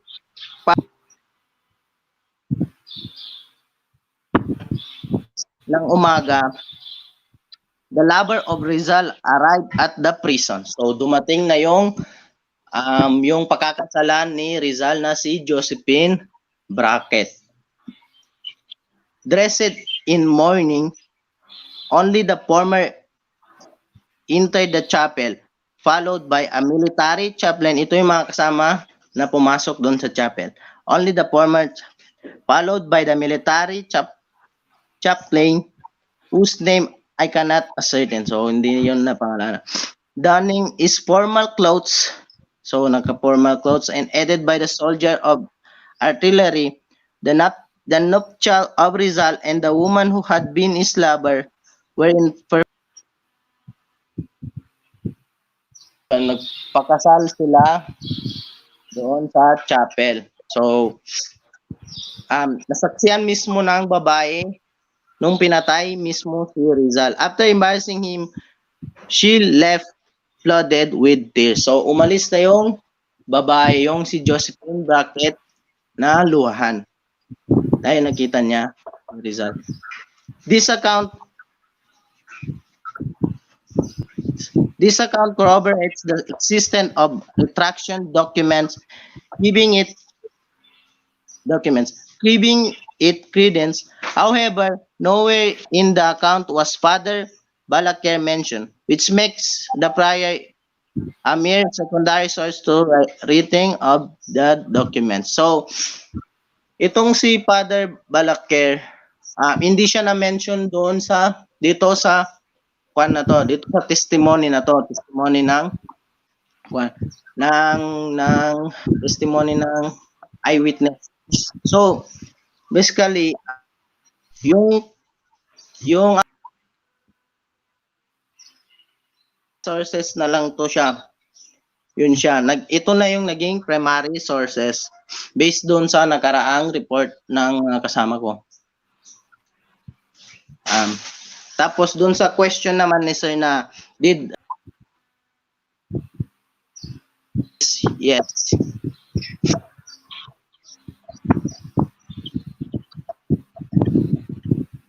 Tapos hindi siya makakasal doon kay Josephine Brackett kasi yun yung utos ng church na dapat mag-retract muna siya bago siya makasal doon kay Josephine Brackett. Siguro i-really retract because siguro mahal niya masyado yung babae kaya nag-retract siya. Yes. Kasi alam naman niya na mamamatay siya kasi yun na nga mention death row. Alam niya na siguro na yung mga ginawa niya ay mamatay na lang siya. Tapos nun lang po talaga siya. Yun lang po sir.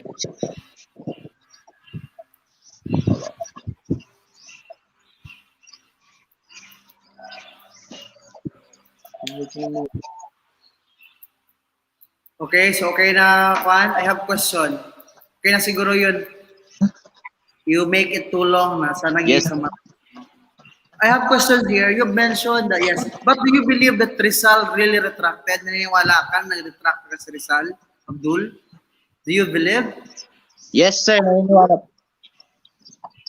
And aside from that, do you believe that the main reason why did Rizal retract is because of his love towards Bracken? Yun lang bang naging dahilan? Or is there For me any lang po sir. For me lang po sir. Yes. Kasi ngayon po sir, 'di ba? Pag masyado mong mahal yung babae, kahit anong gawin mo, kahit anong ganun sir. Parang ganun na siguro yung naramdaman ni Dr. Jose Rizal nun sir na gusto niya siguro gusto niyang mapakasal talaga doon kay Josephine Brackett sir. Aside from that, any reasons bakit pa aside from yes, it is it is imperative that Rizal really fell in love with Josephine. That's why he made it. Aside from that, ano pa yung pinakarason ni Rizal? Why did he retracted all the statements he has against this Catholic Church? Na kung saan, di ba, kung tutuusin, it could really affect his name. Di ba? Somewhat or somehow, uh, nasira yung imahe ni Rizal because of his retraction. But he still did it, right? What do you think? Do So you hindi believe ko that na masyado may do you believe that Rizal is a believer of Catholic and he didn't mean I think all so. he said against the church? I think nag naniwala rin siya sa action na yun so. Kasi may kasulatan naman po yun sir. May gisulat naman po siya na retraction sir. Kaya sa tingin ko sir naniniwala po siya sa Catholic Church. Yes, no. Basically, if we're going to base it on the statement of the different historians that is written on the book, you can see there how Rizal prayed, how Rizal did all the performed all the activities as a member of Catholic. So I guess that's true that he is a believer of Catholic. Okay, thank you so much, Abdul. At least kahit pa paano nakahabol ka pa rin, no? Okay, so let's now proceed to group 2. Group 2, kindly click the link. Now the reporter for group 2 are Baod, Balandres, Berdan, Bilbao, and Canapia. So who among you here, yung maunang mag-report, which one will take the spot for the as a first reporter? Just click the link so we can proceed na. Group 2, Group 2.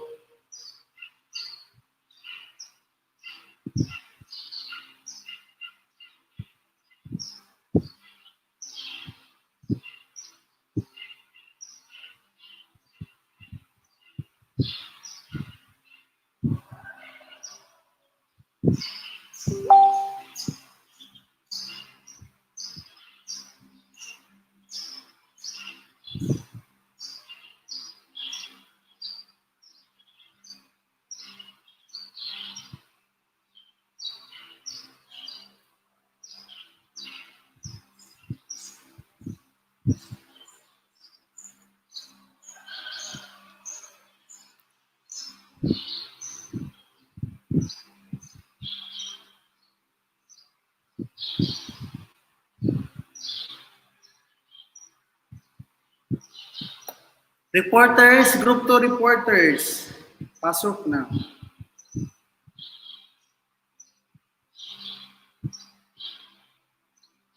Okay, we have here Canapia. Good afternoon, sir. Good afternoon. You may begin now. So, apo. So, I am the leader of Group 2.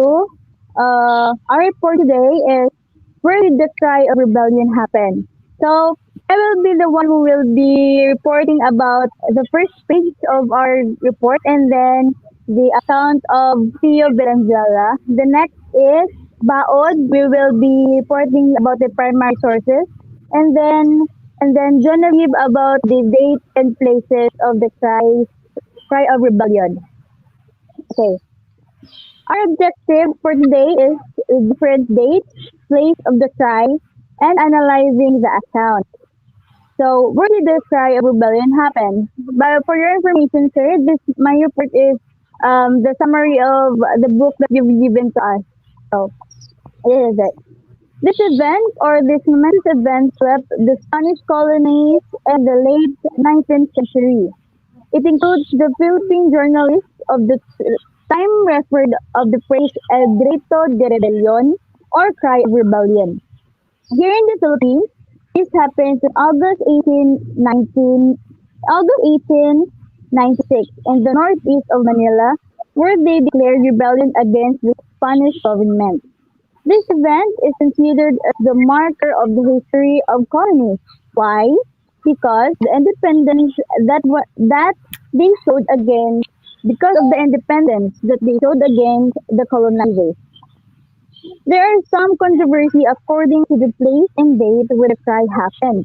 According to the historian Isidoro Agoncillo, he emphasized the event when Bonifacio III the cedula or the tax receipt, the Catapaneros will also get the same. The next is the account of Pio Valenzuela, cry of Pugad Lawin. August 23, 1896, disputed, officially recognized of the Pugadlawin or Balintawak, both modern in Quezon City and also this is the state of Philippine this is the first state start of the Philippine Revolutionary Revolution in Luzon. Pio Valenzuela says the first place of refuge of Andres Bonifacio, Romelio Jacinto, Procopio Bonifacio, Isidora Plata del Rosario, and Pio himself. The first pre-arriving there in August 19, and Pio is on August 20, 1996. Some 500 members of the Katipunan met on August 22, 1896 was in the house of Apolonio Samson. At Pugadlawin, at the house of Juan Ramos, son of Micora Aquino, over 1,000 members of the Katipunan debated and discussed about the resolution. On August 13, 1896, the discussion on August 23, 1896, they discussed about the resolution. The discussion is about whether or not the revolution of Spanish government should be started on August 29, 1896. After they finish the meeting, they shout, "Long live the Philippines!" for about 3 times. The said account marked the disagreement among the historical witness because the occurrence of the site see to it using primary and secondary source of 4 places. As I've mentioned kanina, sir, they have been identified the Balintawak, Kangkong, Pugalawin, and Bahay Toro was the date for Bari 23, 24, 25, or 26 on August 1806. Next is, it says, it says here that Valenzuela account must read with caution. He once said that the fry happened in Balintawak on Wednesday, August 26, 1896. Much later, he wrote it in the memoir of the revolution that it happened at Pugadlawin. Nakakalito, di ba? Kasi dalawa yung date na sinabi ni Valenzuela dito. On August 1896, because of its institution, the account always have been seen as a red flag with dealing with primary source. So, red flag siya sa primary source kasi yung dalawang date, hindi siya na pumapasok doon sa sinasabi ng ng mga account, kung ano ba talaga yung totoo. Then, according to Guerrero, Guerrero and Encarnacion and Villegas, all these places are in Balintawak, part of Caloocan, now in Quezon. As for the date, Bonifacio and his troops, they are moving from one district to another just to avoid being located by the Spanish government. And it explains why there are several accounts of the cry. So, sir, ang pagkakaintindi ko dito, yung lahat dito, wala talaga, hindi talaga sigurado yung mga pinanggalingan and deep dito kasi yung tapos nito, yung pagpapalit-palit ng lugar nila Bonifacio para lang makaiwas sa mga Spanish colonial, hindi talaga sigurado kung saan yung place and time about that revolution happened.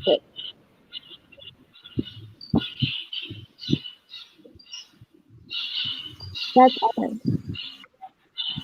That's all. So, Okay.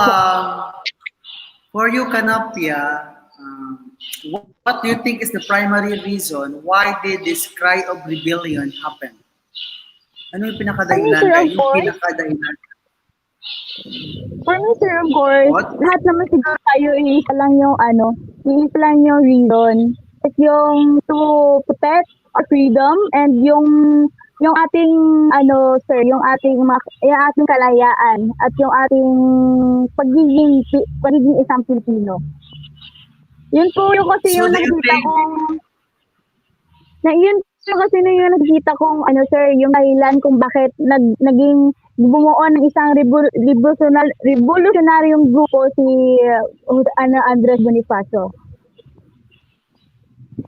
yes, basically that's the main reason. The primary goal is that although there are these sub steps, sub reasons why this rebellion took place, but yes, you're right. To sweep away, no, palayasin talaga because of the cruelty. We've been discussing about the cruelty, the injustices done by the governance of the Spaniards, and they actually tore the cedula, di ba? Pinunit yung cedula, Yes, which yes, sir. signal that that's the end. It's more than enough. Let's face a new beginning. Kumbaga, it's a matter of turning the table, like changing things, making Filipino lives progressive out from the side of this colonizer. Do you think naging tama ang desisyon nila Kanapia? Of course, sir. Kasi po, kung di nila yun ginawa, wala tayong matatamasang ano ngayon, yung kalayaan na tayo yung mga pinamumuhayan natin mga Pilipino ngayon. Hindi tayo malaya. O sinasabi natin nasa ano tayo, parte tayo ng isang Spanish government. Okay. So, so anong pinaka-importanteng lesson ang na-learn mo as a student of this generation? How did As how did the lesson of Cry of Rebellion uh, make your identity as a true Filipino? I learned that kung ano yung ipinaglalaban mo, sir, kailangan mong ipaglaban yun. Alam mo naman na tama, dapat ipaglaban mo yun kasi para din naman yun sa sarili mo at para din yun sa lipunan at sa pamamayan ng ano, bansang Pilipinas. Okay. So I hope you will be more patriotic because the only thing we can do nowadays is to appreciate and to continue this legacy, the legacy made by our ancestor, by our national heroes. We cannot go back there. We cannot do what they have done actually, but we can create our own. We can contribute our own in our own simple ways. Especially kayo, you are a future criminologist, no? You have a lot of things to do. You have something to contribute for the peace and order of our society, of our country. Just like what our national hero did, right? Diba? They gave us peace. They gave us freedom.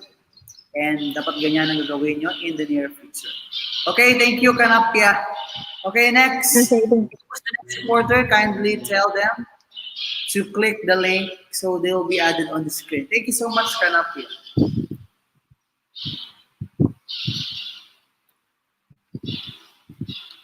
Next supporter, pasok na.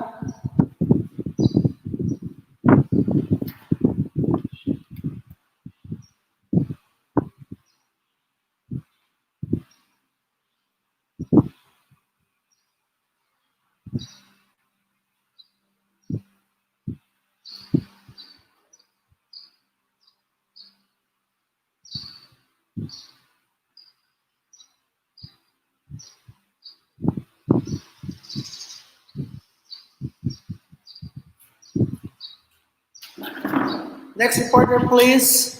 Kasi early ako mag-out ngayon for 4.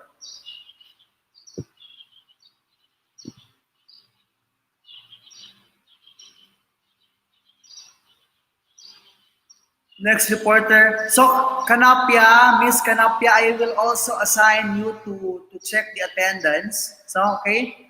I will designate for the check of attendance since you are the team leader of your team and list down their names and send it later sa akin because I am giving points for the attendance. Knowing that you have exerted your efforts, you exerted your load just to attend this online class. So, we have to acknowledge that one. Next reporter, please.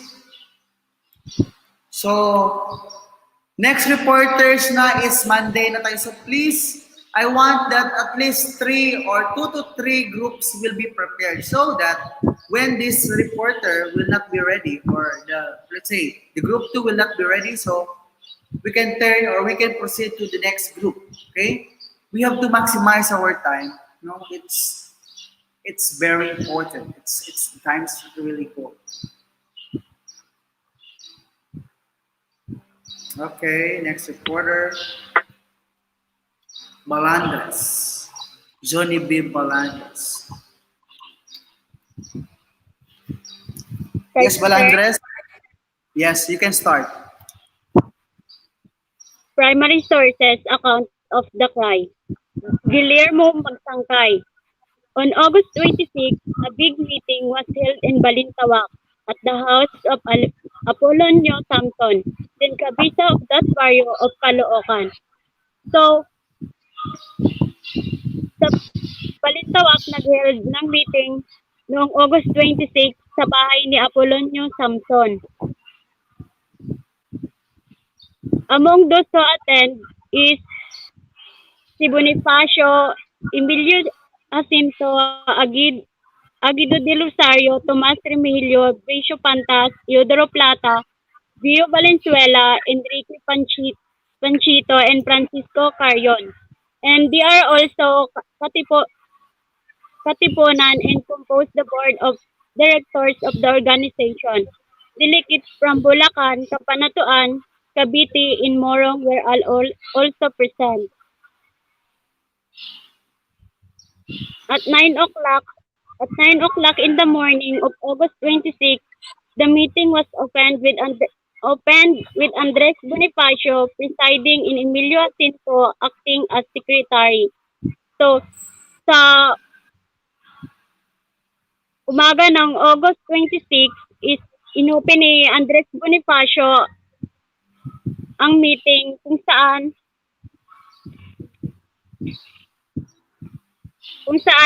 ang diniscuss nila doon ay kung kailan magaganap ang pag-aalsa.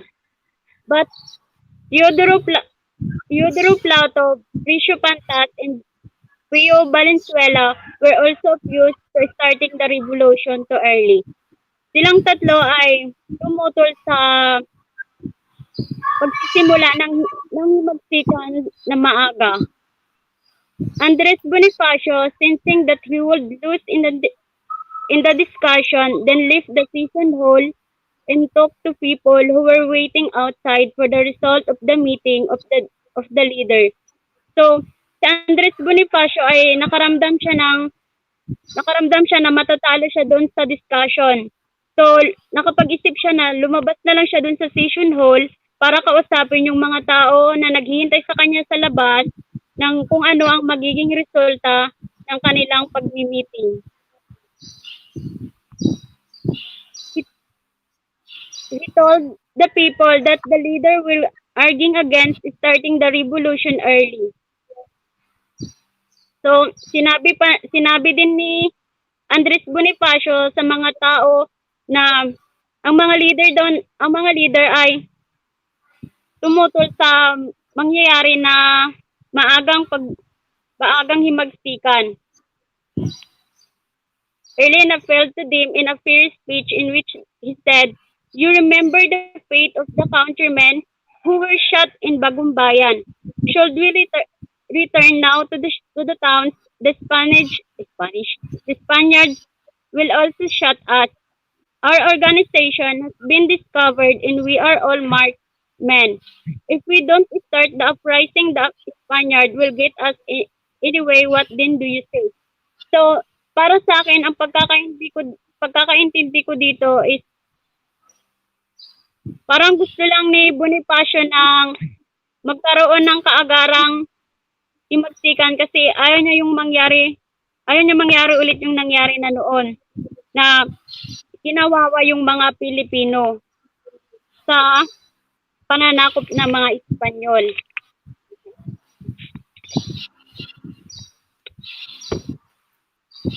Pio Valenzuela account. The first place of refuge of Andres Bonifacio Emilio Jacinto, Procopio Bonifacio, Teodoro Plata, Aguido del Rosario, and myself was Balintawak, the first arriving there on August 19 in I on August 20, 1996.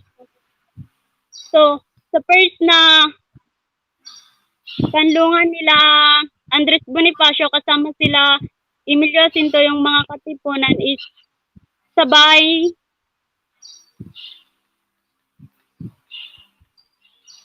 sa Balintawak pala. The first place where some 500 members of the Katipunan met on August 22, 1996 was the house and yard of Apolonio Samson at Kangkong. On August 22, 1996, some 500 members of the Katipunan met on the house of Apolonio Samson at Kangkong. Aside from the person mentioned above, among those who were there were Bishop Pantas, Alejandro Santiago, Ramon Bernardo, Apolonio Samson, and others. Her views were only exchanged and resolution was debated on adopted. It was Pugadlawin, the house storehouse, in yard of Juan Ramon, on son of Milchura Aquino, where over 1,000 members of the Katipunan met and carried out considerable debates and discussion on August 23, 1996. Noong August 23, 1996, kung saan nagpulong sila yung mga 100 na members sa pagsagawa ng malaking debate. The discussion was on whether or not the revolution against the Spanish government should be started on August 29, 1996.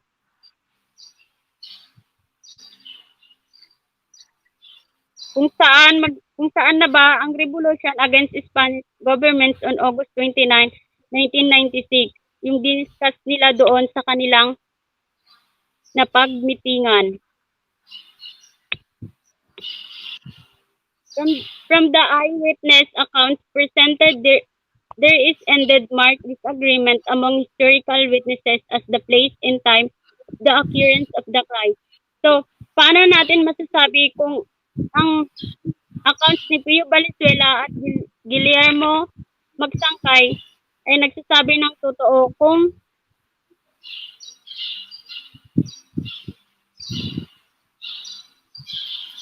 pareho silang nagbigay ng using primary and secondary sources ng mga lugar tulad ng Balintawak, Kangkong, Pugadlawin at Bahay Toro. At pareho din silang nagbigay ng araw kung kailan ito nangyari.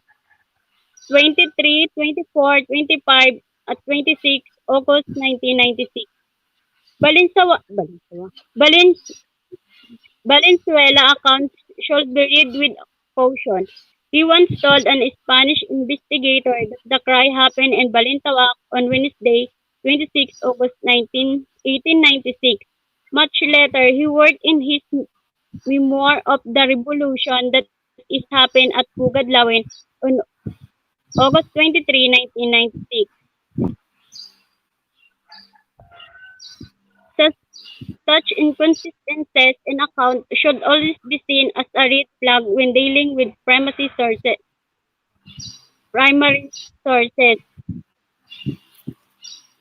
Okay, so it's okay, Belandres, it's too long. As what I've said, you have to summarize your report kasi mahaba pag sobra, no? So, anong pinakamalagang bagay na nangyari sa iyong out from that source na binasa mo? What is the important thing na nangyari? That do you think support? Where and when did this cry of rebellion happen? Ano yung pinakamalagang kaganapan nangyari din sa report mo? Which will somehow tell us kung saan ba talaga nangyari at kailan nangyari ang cry of rebellion. Ganon lang. Saan dyan na parte? Or just give us a summary, a summary of this. Nangyari ito sa Notice of Manila, sir. Okay. So naging successful ba yung pag-uusap nila, 'di ba? Bago nangyari yung revolution, you have mentioned that they gather themselves for a meeting and they talk about it. Naging successful ba ito, Miss Balandres? Balandres? Yes, sir. Yes, sir. Kasi sa paggawa nila ng meeting, sir, kahit na si Andres Bonifacio lang, nakamit nila yung kapayapaan ng Pilipinas, sir, sa pag ano ng kanilang sidula. Okay. So yung pagpunit ng sedula, anong ibig sabihin nun? What is the meaning of that? 'Di ba pinunit nila yung mga sedula nila? So anong ibig sabihin kaya niyan? Anong gusto nilang iparating sa mga mananakop, especially to the friars, to the Spaniards? What does it mean? Yung pagpunit ng mga sedula. Yun na yung hudyat, sir, para na nakamit na nila Nakamit yung ang kapayapaan ng Pilipinas, sir, sa pananakop or ng mga Espanyol. yes, natapos na means over na, no? So their term was done and it's more than enough. So parang kumbaga that how they tear their how they tore their cedula represents that it's now a new beginning. Kumbaga, it's more than enough. Tama na yung pamalakad na masama against us. Something like that. So, anong natutunan mong lesson dito sa report mo, Miss Belandres? Bilang isang kabataang Pilipino. Natutunan ko, sir, kung meron kang meron kang pinanghahawakan na kaya mo naman, tapos dapat mong ipaglaban, sir, para makamit mo yung katarungan. Okay. Thank you so much. Okay, thank you so much, Belandres. Okay. Thank you, sir. Next reporter. Next reporter tayo. Okay. Pwede ka nang mag-out dyan sa screen. Pero wag mo na mag-out sa ating klase. Next reporter, kindly click the link. I guess we still have Bergan, we still have Baod and Bilbao. Pero maya pag wala na tayong time, so pwede sa Monday na lang kasi. But see to it na makareport pa sila. Again, when you do your report, huwag nyo kami basahan ng sobrang haba kasi wala kayong visual aid. But what we're gonna do is give us the gist, give us the meat of your topic. Ano yung pinakamalaga lang talaga or a brief, a summary of your discussion na kung saan yun yung pinakamahalagang information na kailangan natin in studying all of this. Okay? Don't give us a long readings. No? Kaya nga you are the reporter for you to explain it to us, simplify it to us, and not to read it to us. Okay? I hope, I'm expecting that next reporters will do that. No? Avoid reading, but rather discuss the main point, the main important things or ideas found in your topic.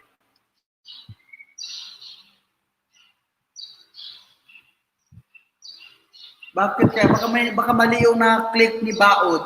Sige, yung iba na lang muna while Baod has not yet entered here. Yung ibang reporter pala. Other reporter.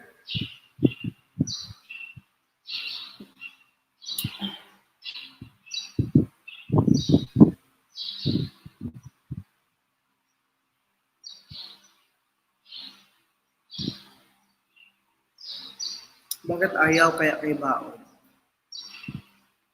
What's the reason?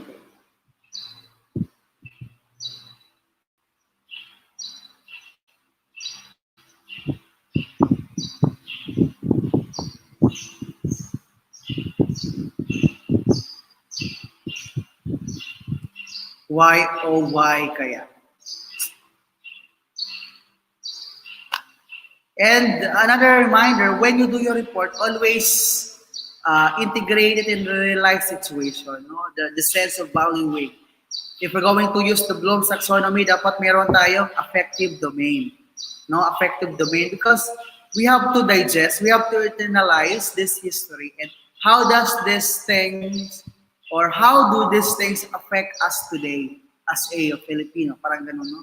You have to create something You have to integrate something na pwede nyo i-relate sa life natin and sa life nyo ngayon as a Filipino youth. Bakit hindi makuha ang link? What do you mean?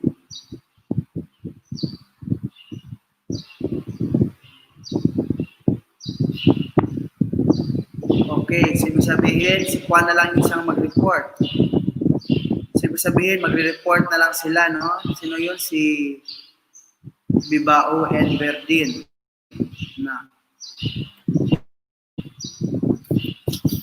Verdin, if you're there and Bibao, you have to create your own team. Hindi pala kayo na-cooperate sa leader nyo. Sige, pwede man iwanan nyo lang sila ng topic and ibigay mo lang sa kanila yung topic, kanapya. At least, they cannot blame you that you gave them topic. Bigyan mo sila ng parte ng topic and then i-discuss na lang sa inyo. Then iwanan sa kanila lang sa kanya. So, if happens na may time pa sila mag-report, sooner or later, at least they have already a topic. Hindi na sila maghanap pa.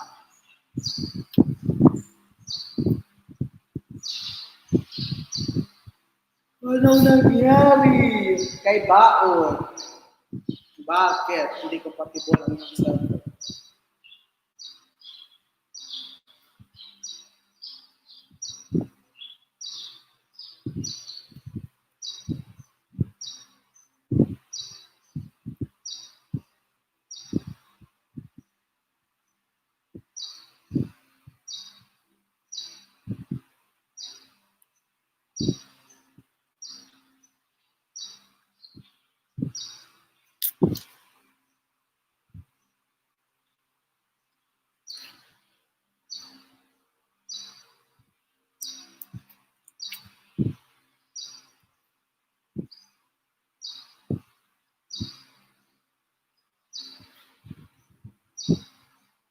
Ano, makapasok po si Baon? Kanapya?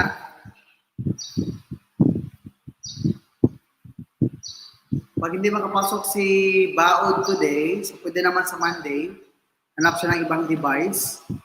Then siya na yung mag-discuss before. So mag-prepare ang group 3 and 4 ha, next meeting. I want that the group 3 and 4 will prepare because I believe if you're going to summarize your lesson, so pwedeng mag-insert tayo ng ilang members lang from the other group. No? Wait lang po na try ko sa ibang device. So try it.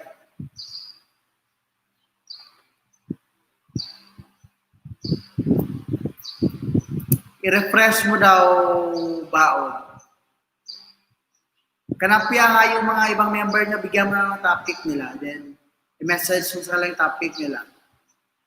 What ko nila supposed to be sa kanila yung permissive. Bigyan mo na siya ng part nila sa last. Huwag kang bigay ng part sa first. Give them their part on the last part of your lesson para at least kung mahuli man sila. At least it is in the last part of your lesson.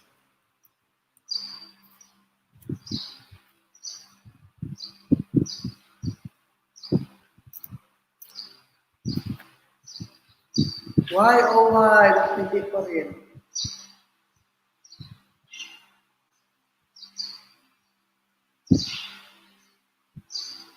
Pag hindi compatible, Baon, pwede mo namang i-send, mag-video ka na lang, then i-send mo sa akin yung video mo. Pag ayaw, na-try ko na po sa device. Ayaw pa rin, bakit? Baka iba, try to follow instruction, paturo ka kay Kanapya para siya pasok. Sige daw, magkuha ulit tayo ng link. Okay, ito daw i-try mo ulit, ito i-try mo. Try mo yan. Try mo yung last na link na sinend ko. I sent here a link, Baon, try mo daw.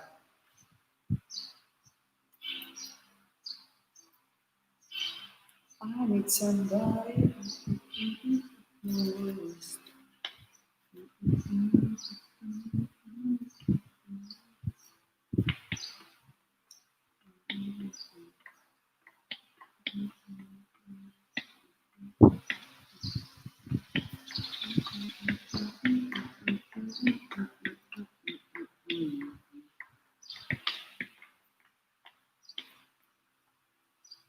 Pag ayaw pa rin baon talaga, so at least you did your best to find other devices.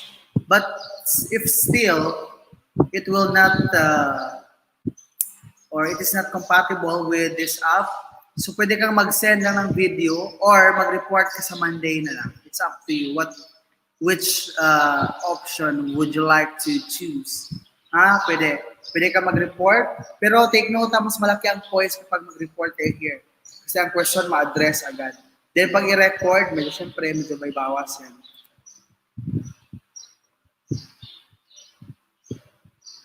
Kasi mas madali mag-record, then mag-kuhan ka dito, mag-report ka in front, and yan, daming mga nanonood. So give me a few baod. Hindi na siya makaya today para tapusin natin ang live natin. So Monday ka na lang talaga. Give us a few baod if you really can't discuss this afternoon. Let's find another schedule for you. Maybe Monday. Monday morning. I mean, same schedule, same time para tayo. Monday. It's Monday.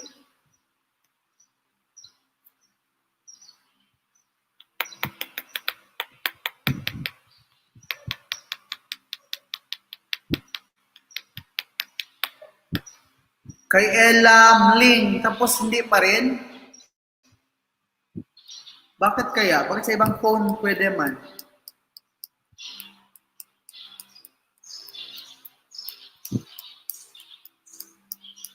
Monday na lang baod. Pag hindi pa rin compatible, so just send a video na lang. Para hindi ka na mahirapan. Anyway, ilan lang yung difference, no? Unti lang yung difference. Nag-a-add lang ako score kasi sa time na nag-live ka. I mean, you attended my live class here. So no more questions about Monday na lang. So I gave you option.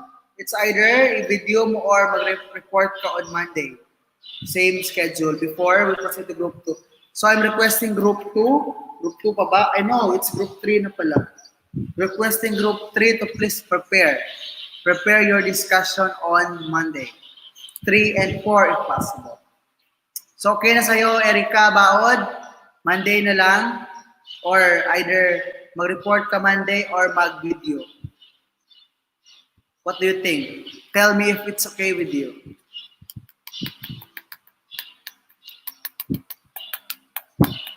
Mag-comment ka dyan pag okay sa'yo so we can end it now.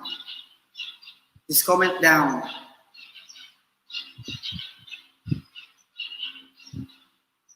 Yes, pwede. Pwede ka gumamit ng ibang account. Pwede. As long as ikaw yung makita mamaya. Try mo. Pwede kayo gumamit ng ibang account.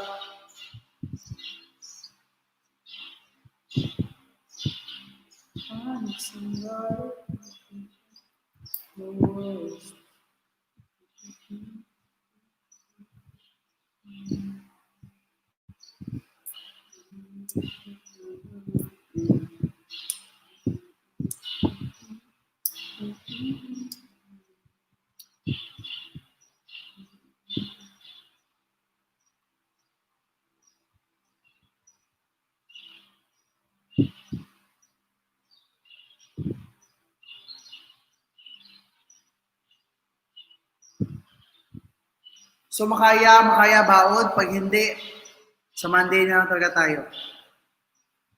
Pag hindi pa rin, you can have it on Monday. We still have time on Monday. Kasi early kasi ako mag-out ngayon. Mag-out ako 4. By 4 ako mag-out. Baod, Monday na lang. If it's okay with you, let's have it on Monday na lang. We've been wasting time. Parang time natin gahol na masyado. So Monday na lang baod, ha? Either you will use the account of Ella or yours, or take a video then send it to me. Or to our group chat. Sa group chat lang mag-send pala para mapanood din nila. So I guess that ends for today. Thank you for watching. Thank you for being here, especially to the reporters. And again, I'm reminding group 3 and 4, you will be reporting on Monday. Please prepare and please facilitate your members. I appreciate those leaders na kung saan they really help their members to get online and to present their topics simultaneously. So goodbye. God bless. See you on Monday. Take care, everybody. Have a great weekend to one and all.